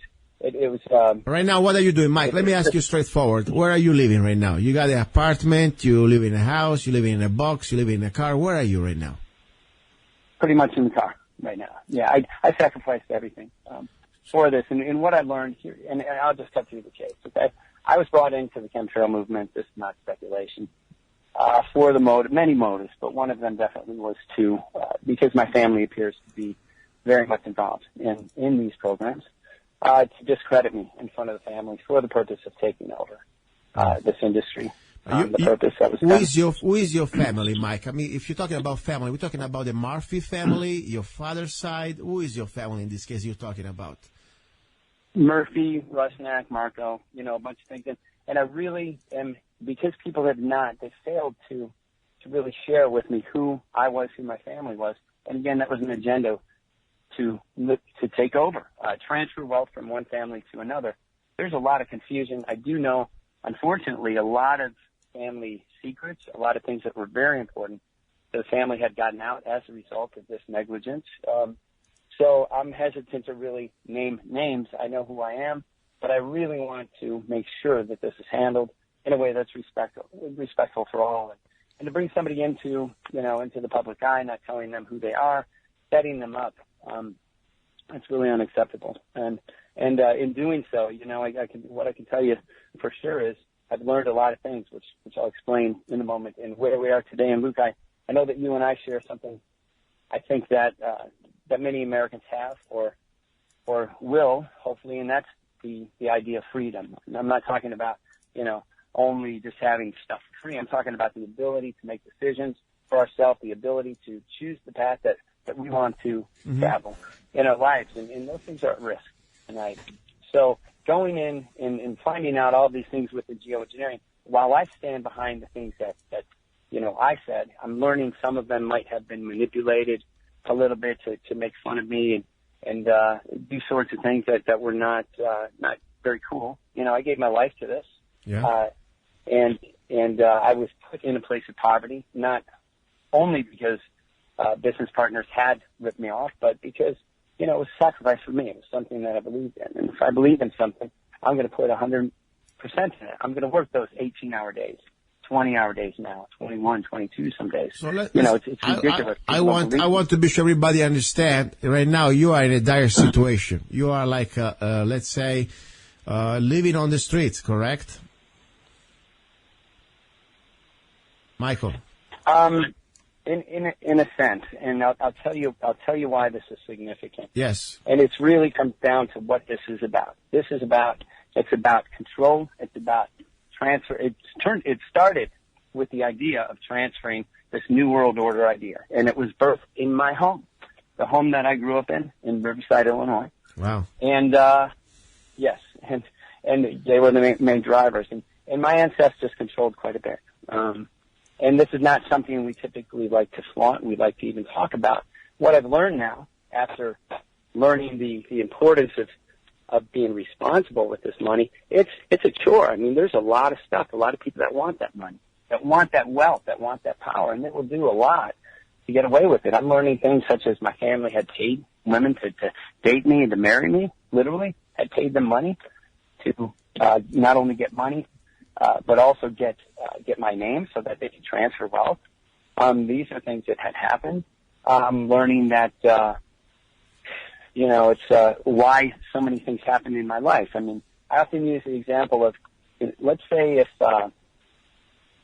if you were in a town that I'm in right now, and if somebody put a backpack on your back, put $100,000 in it, and said walk across town. Mm-hmm.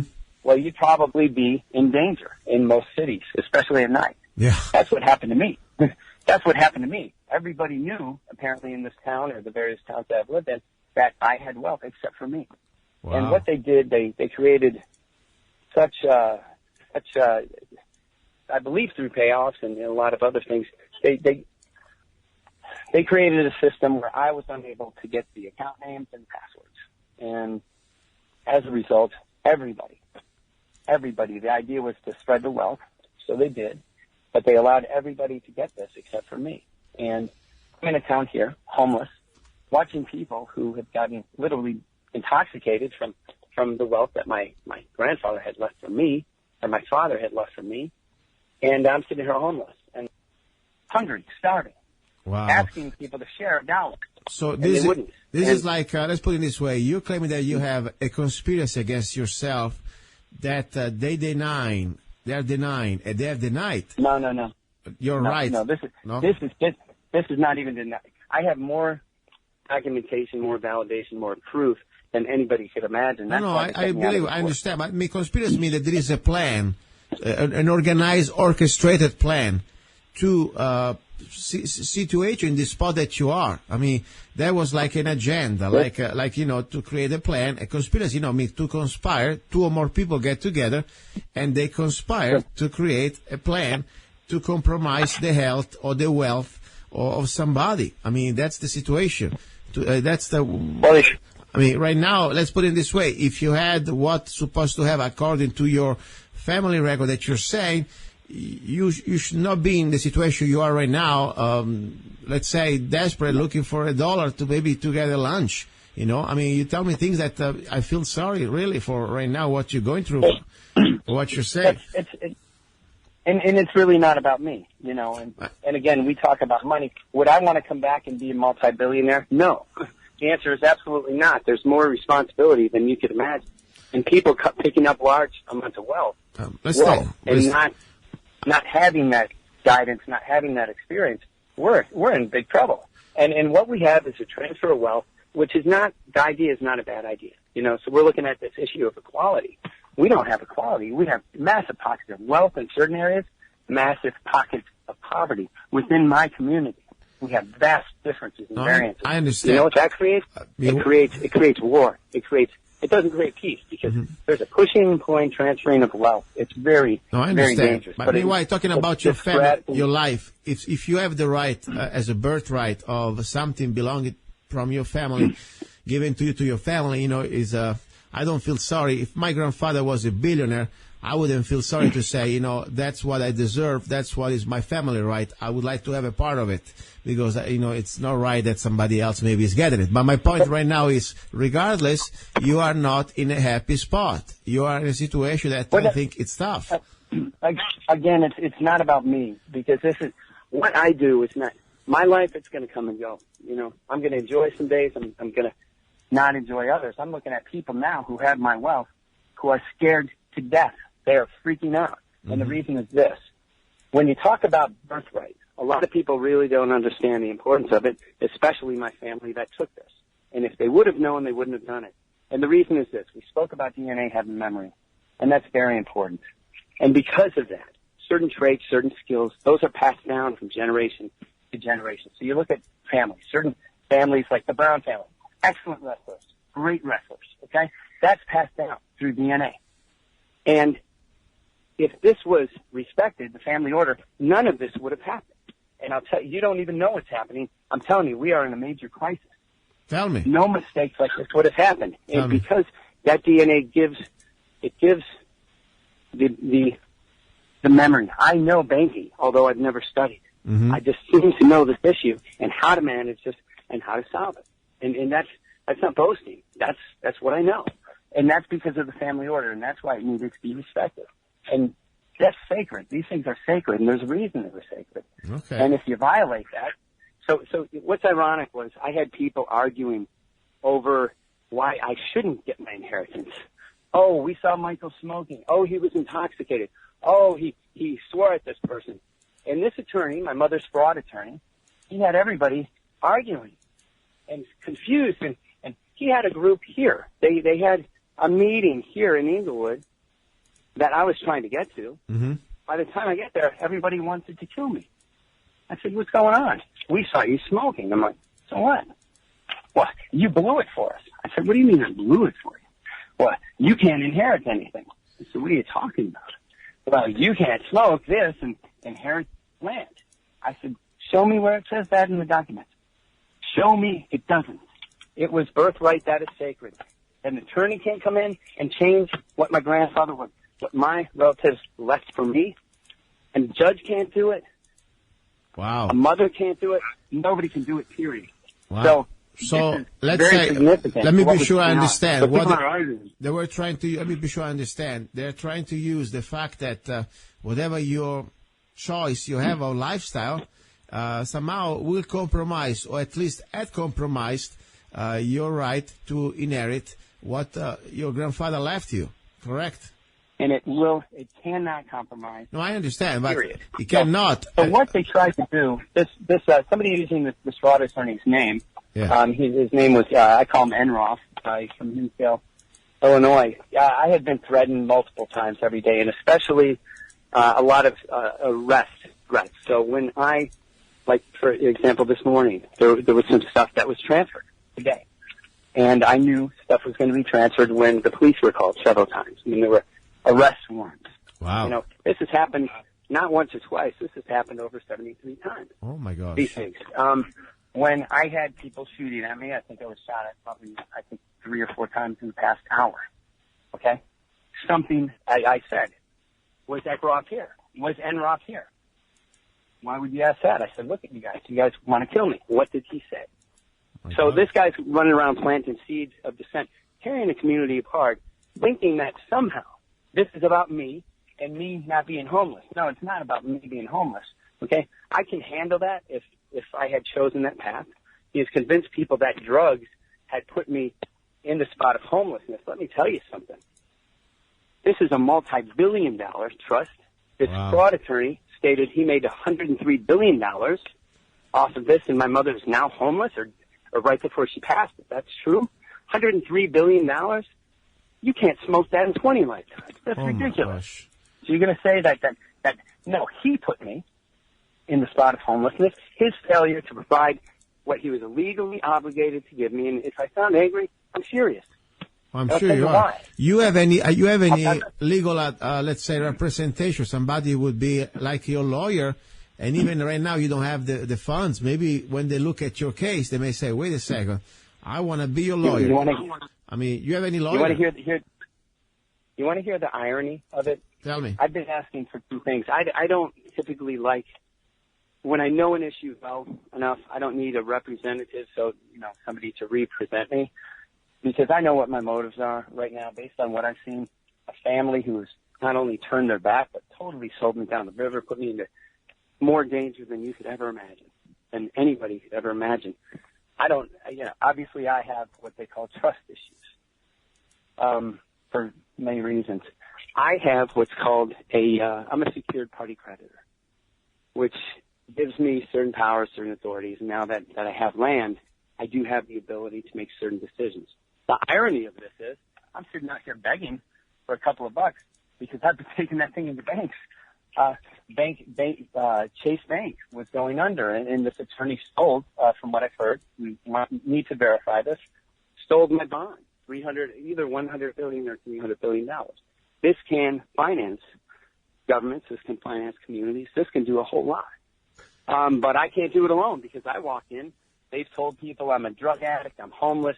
How could this guy have, something? He's Mike Murphy, that rich guy's brother who's a liar.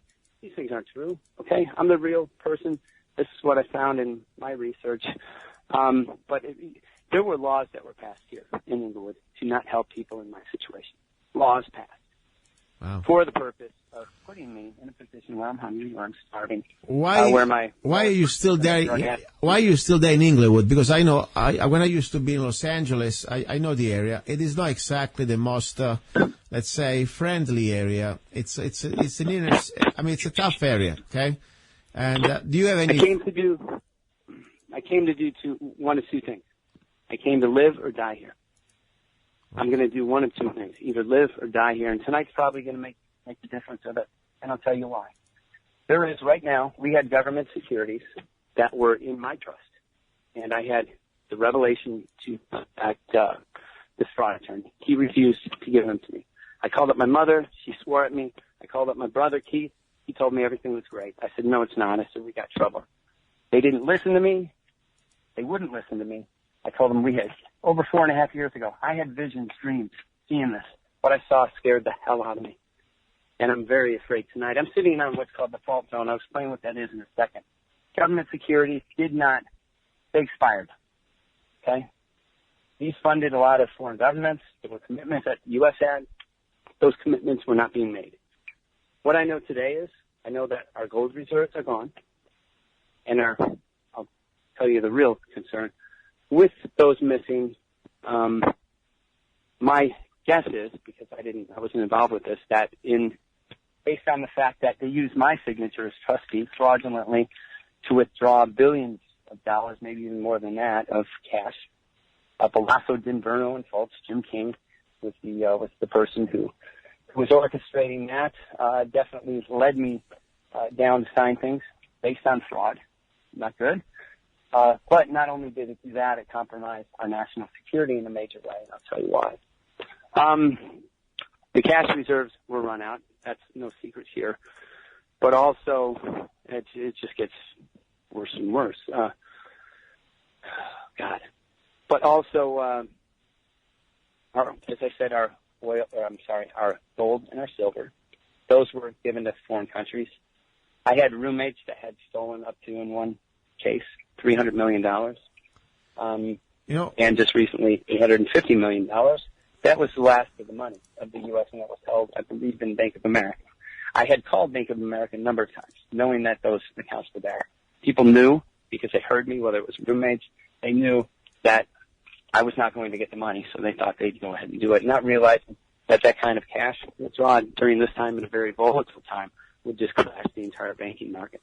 So, Michael, I watched our... Let me stop you. Let me stop you 1 second, because this is, I tell you, I like to talk because I'm really shocked at the things you're telling me, because I know, as a documentary director, as a freedom activist, and, I have a lot of respect for you. And I tell you, at the same time, I want to say, my God, I mean, the things you're saying almost sounds like out of a movie of some sort of a sci-fi movie. I mean, like a thriller movie, like a spy movie. Okay. I mean, I'm not kidding. I'm not trying to tell you, but my God, I had no idea what's going on here. And all I can say, do you have anything that we can, not because you need to prove it to me, but to the world? Because, what's happening to you, I think it's something that it's really serious. But we need to also try to reach out. You have a lot of people out there that they like your work. They respect you for what you've done. And maybe, to make you feel even less alone, try to help you out. Let's give them some opportunity to say, by the way, Michael Murphy is going through these things. And you're saying very serious statements here. Do you have anything you can put out to convalidate your very serious allegations and statements that I believe can be more than you could ever imagine?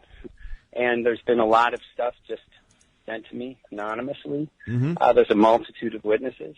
People don't realize I have what I call my little narc team, and they don't tell on people for doing stuff, in the private homes, which a lot of people are doing now, but they do protect us, some of us, and those I call my angels. There's definitely spiritual revelation. But, Luca, when I wake up in the morning, oftentimes I think, oh, my God, I can't believe I was thinking this last night. It's so ridiculous. This is just, it's too much. And then only to find out that, oh, God, I have documentation. Okay, hopefully this is some big joke, okay? Hopefully this is a mind control joke program, and I can wake up and realize that what I found, and we haven't even gotten to the real problem yet. I'm just praying that hopefully this was something more. I went to a mental hospital. They gave me a clean bill of health. They said psychosis is not due to drugs or mental illness. That was changed and put all over the internet by somebody trying to discredit me. Follow the money. Just ridiculous. So, I have seen a physician. This fraud attorney's been threatening to try to get me on an eval 24 hours so they can lock me up and kill me. They've tried that. Wow. Ridiculous. Torturing, all kinds of things. But here's the problem. So we have this agenda to crash the markets, and because that's an agenda, my family, or at least they saw it. Now I hope they're listening. I pray to them, and please pray, everybody, for the well-being. I don't approve of what they did. I don't like it. I'm angry, but I think there's more going on. I think my mother was abused. I know she was. So if you're in Riverside, look in the basement, please. My family needs you right now. I've been talking to people on the phone that sound like them. It's not them, man. It's a mother does not turn her back on a child who's starving and say, I'm not helping you just because I can. Say no. Things like that. It's not my mother and my brother. I just had a feeling they were coming out here. And wow. Yes, they did. Wow. I think there are a couple of people there, which gets into an even deeper subject. But please, folks, and if you're part of this, bring them back to me.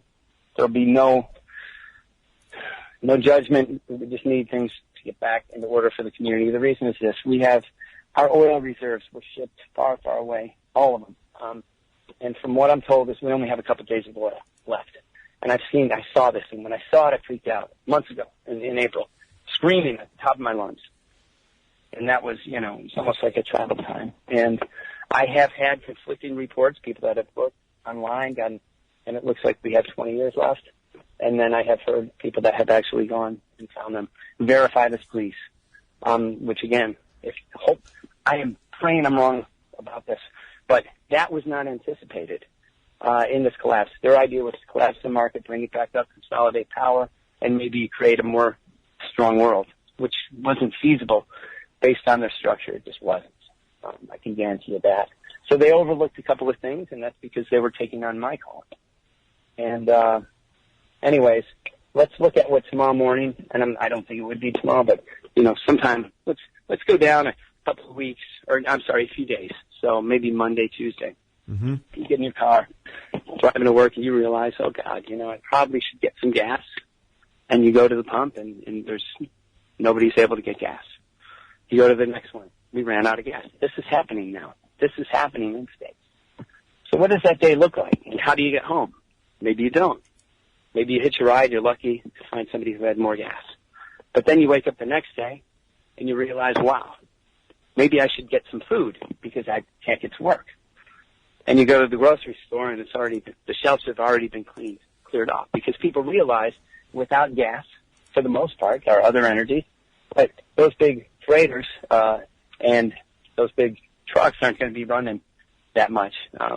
And the reason is this. Some people say now we have engines that run on water. We're going to be okay. No. Oil, we're still dependent upon oil, big time. And it's a very important part of our society, whether you love it or hate it, we're still dependent on it. And to pull it out immediately in one day, which should take probably 20, 30 years, to take it just from us in one day and thinking that we will meet our energy budget with removing a large segment, maybe 72%? That's a rough guesstimate, maybe even higher. Removing that from our energy budget, thinking that solar and a couple of generators that won't work anyways because they're run on gas and oil, that we are going to meet that energy budget. So we're looking at a scenario where we're not going to have vehicles running in. And then, we're going to have electricity. No, we're not, because the guys that can't get to work because of the oil will not be going and doing their job generating electricity. And then that has issues that have to relate with clean water. So there's clean water. Water engines aren't working anymore. And then you have a scenario that we're looking at food. No more food, no electricity, no power, no nothing. No life, period. No life. We're looking at a scenario that I've been experiencing for the past couple of weeks. Extreme hunger at times, thirst where my tongue swells up, and we're in trouble. And the reason is this, okay? I'm supposed to be the richest man in Inglewood. Everybody benefited from my trust. It was like open season. And I'm not really angry about that. It's just, something, my anger is not going to solve this about that, nor is my judgment. Right now, we have to work together as a community. I can't stress that. There are terrorist attacks planned now, today, tonight. A tsunami, which apparently was canceled again. So look at, the history of tsunami warnings. I've been studying this. And issue related to our beautification plans here in Inglewood. And then if you look about 4.5, 5 miles off of the coast of California, all the way up and down, I think, to San Diego. Up north, I have a friend who was a mayor in Tiburon, and they were, I think, doing the same types of things. Anyways, there was because we went into a deficit here. We went from being a township into a city council, which relates to Michael, let me stop you. Let me stop you 1 second, Michael. I need to somehow focus on a couple of things here. As I said, what you're saying, it is very serious. And I tell you, if I didn't know you, if I didn't know all the work you've done, I thought you were crazy. I want to be honest, okay? I said, what the heck are you talking? I know that you have a lot of credibility. I hope they're right. I hope they're right, and I hope I'm wrong. All I know that is the first time. Michael, I talked to you several times. We had several interviews. This is the first time that I hear you in a way that almost you come out of, as I said, as a spy movie, like you know something that the world doesn't know. It's really serious, because normally we have completely different conversation. We talk about your documentaries, about chemtrails, government. This is something that it is almost hard to believe. But, I have an open mind, and more important, I think, if you need help, I want to be here. At least the first thing we should know, have an open mind to listen. Because I tell you something. Let's look at what that help is, because a couple of things they tried to do. Yeah. And when I talk about terrorist activities, credible, I've got evidence right there. Yes, CW, Dane's name is on these programs, controlling the military. Dane Wigington, the very person that got my oil inheritance, got Motorola inheritance. Now he just screwed us with the land. He owns everything now. All of that power consolidated in one area. And what does that equate to? Dictatorship, control, whatever the hell he wants to do. That guy believes in depopulation. Depopulation. I'm looking at a whole coast. Right now they've been interfering with the plate tectonics. Am I upset? You better believe I am. When you find credible documentation, whether it sounds crazy or not, you have lunatics like that, power hungry, that have some, and he's family. This is my half-brother, I'm finding out. Really? He's family. Wow. Damn it. And you talk about these things, and he's convincing everybody that for somehow I have a mental health issue. I would say consolidating that much power is really a problem. My words, my concern for humanity, that's not a problem. That's a solution. That's a warning. And if I'm wrong about these terrorist attacks, which I am not, these are credible. This is homegrown terrorism. It is by an infiltration at the highest level of our military. This is the U.S. military. They're planning on blaming Princess Basma bin Saud, which is right now, or was, with Dane Wigington. No question about that. That's proved. So you're not going to blame the Saudi. We have a very, very rough relationship right now with Saudi Arabia. I have relations with the family. I'm homeless, trying to negotiate a return for her. Are you freaking kidding me? Is that how much you disrespect this country? This country. I'm fighting for it. You're making me homeless because you think you're going to somehow get away with this? We're on the verge of nuclear war. We have Russia, literally. If people listen, in California right now, we're being invaded. In South Los Angeles. Why? Because my securities that I inherited were held on by this fraud attorney. And I'm so angry right now because I know people are getting hurt. I know people are dying. My family members, 22 of them, from what I've heard. I'm really upset. And people are calling me a lunatic. Michael, what can we do to help? Don't judge me unless you research. My words are spoken based on research. Yes, and that's what I was trying to say. What we can do to help you. Now, I might be angry, and if I'm not, there's something wrong. There's something wrong if people are not angry. Oh, listen. I was left here by my family to die. Dane, he's in Central America. Wow. Listen. Somebody looks like him here. Look at the company called Oregon Ovo. Just research it. You'll figure it out. What's going on, and that's a major thing. I want to call. When I have people blaming myself and my other half-brother, Barack Obama, which we are related, our names are on this. Wow. Okay? It's not going to happen. And there is a plan to overthrow the government here in California, and it started off with California. Now it's orchestrated around the world. And there will be either two things will happen. We can lose everything tonight. Everything that we believe in. Plan B with this project. This is not speculation. It contained, well, let's just say this. Plan B contained plans to change our government. And after a state of emergency due to whether it was an attack or a big earthquake, they were going to come in, claim martial law, remove people from their homes. And I'm seeing them run the buses tonight. They are doing this tonight. Here in California. This is happening. I've been watching them. So they're running people into FEMA camps. I've stayed in the FEMA camps. I've broken into the FEMA camps to see. I've been through a lot, but true. So, Michael, where did you get this information about this plan? The reason I am involved in this, the woman that I was brought here, misled here, they paid a woman to mislead me out. Bless her heart, because they took advantage of her too. She was related to our president. And that's where the irony comes. So she was involved, I was caught in the middle, and right now I am. And I'm not going to stand here silent and watch a man get framed for overthrowing the government, creating a one-world government. It's not going to happen. And I've been trying to get this community together for a very long time, not to change their plans, but to just share with what I'm sharing tonight. We've got, that wouldn't even work. If you're going to overthrow the government, we got Russia right now, we have Canada, other countries that are claiming everything that we've worked for collateral. How did this happen? How did we get into debt? That was something that was birthed in the home that I grew up in. Can you believe that? You don't. And that's what kills me. No, listen, I am, as I said, I'm just in shock. It is. I am. Because the things you're telling me, it is normal to be in shock. I mean, it would have been no normal to be in shock. And I say only one thing. I learned in my little life here, in my journey, learning the things that normally I would have laughed years ago, to be, first of all, have an open mind that anything can happen. We are living in a very surreal world. It's almost a matrix. It is.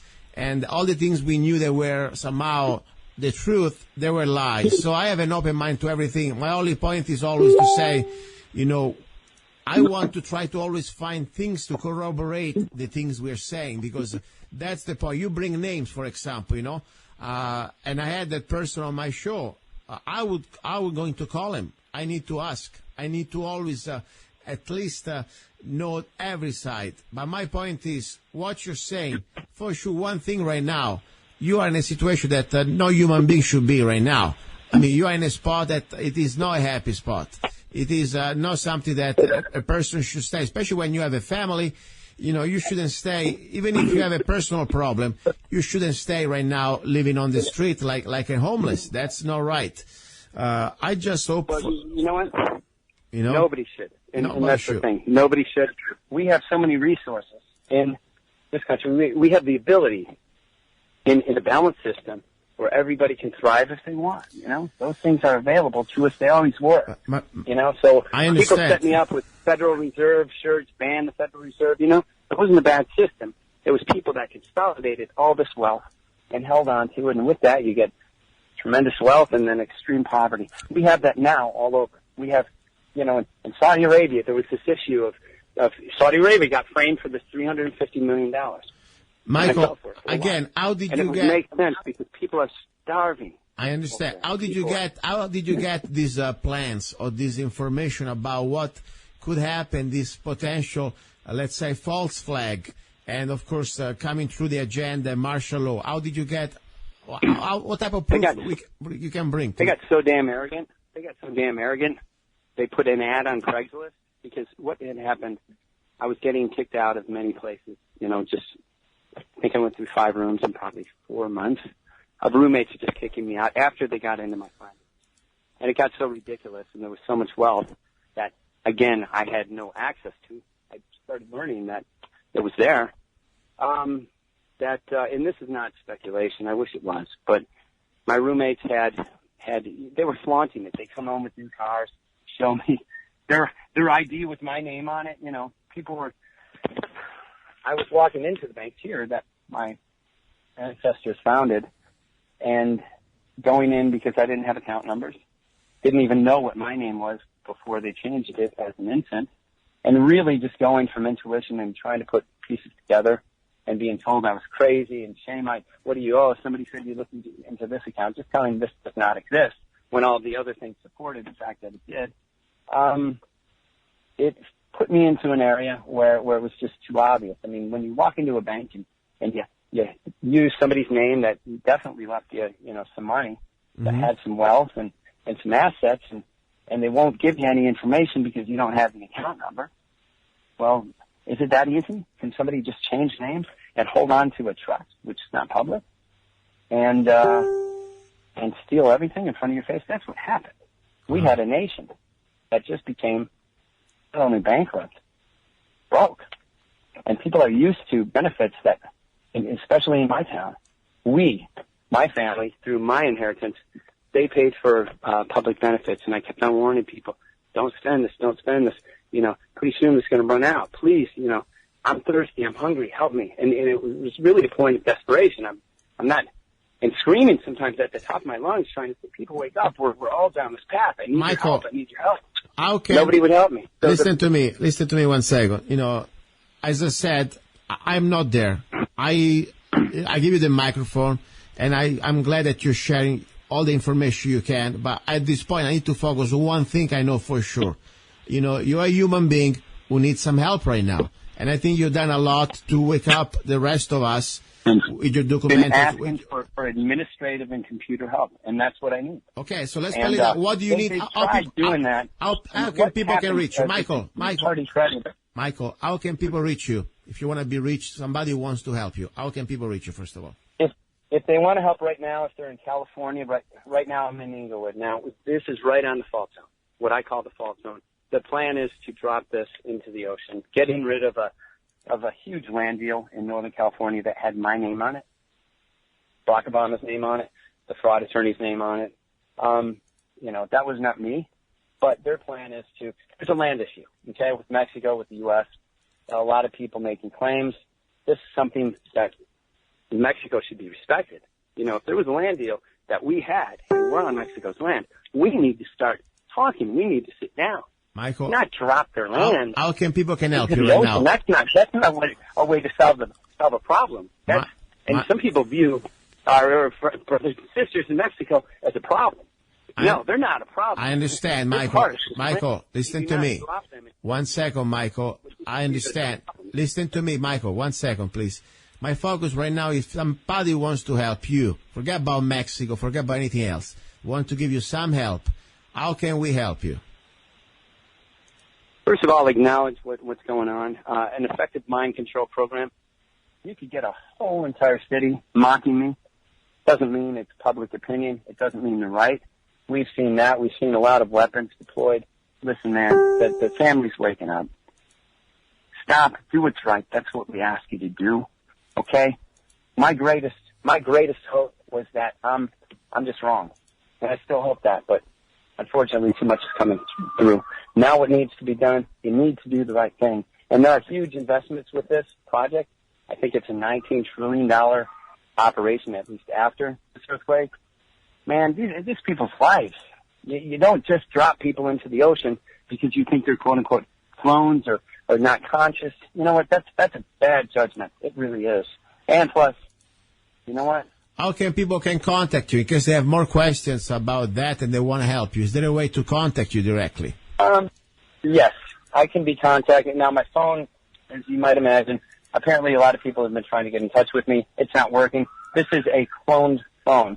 So it's going through a call center, whatever. They're just not forwarding a lot of my calls. For every call that I miss, they will be fined $2 million to the state of California law in a state of emergency, which we are in.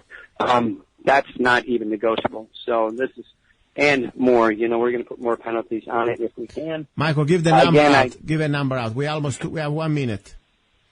310-431-8890. My email is Murphy216Owino, O-W-I-N-O, @gmail.com.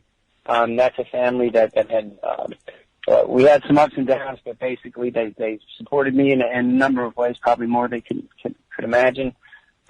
Here during my stay, it was a rough time, but I learned a lot from them, so I want to thank them with that respect. Murphy216Owino @gmail.com. In no way are we affiliated with certain things, so please don't assume that, but that was an easy name for me to remember. And again, no violence, folks. Too many people have gotten hurt. That's not the solution. Let's work on a solution. We need to get people Michael, back with their families. I want to say something, Ollie. I pray for you right now, and I just pray that you will find at least some relief out of all this. And I say, everybody who's me mentioned on the show is welcome to be on the show. I'm here. I give the microphone to everybody because the point is I want to listen from everybody. I'm not here to judge anybody, but I would like to have at least the opportunity to talk about whatever you think is right, whatever you think is important, and then the listeners can judge. Do you want social justice? Now I give you social justice. The Zanna way. Don't trade on us the Freedom Rifle by Zanna. The most affordable military-grade semi-automatic AR-15 rifle in M4 configuration, chambered in 223 Wild that can shoot both 5.56 NATO and 223 Remington. 4 minutes of angle for just $499. Made in the USA. Get your Freedom Rifle now.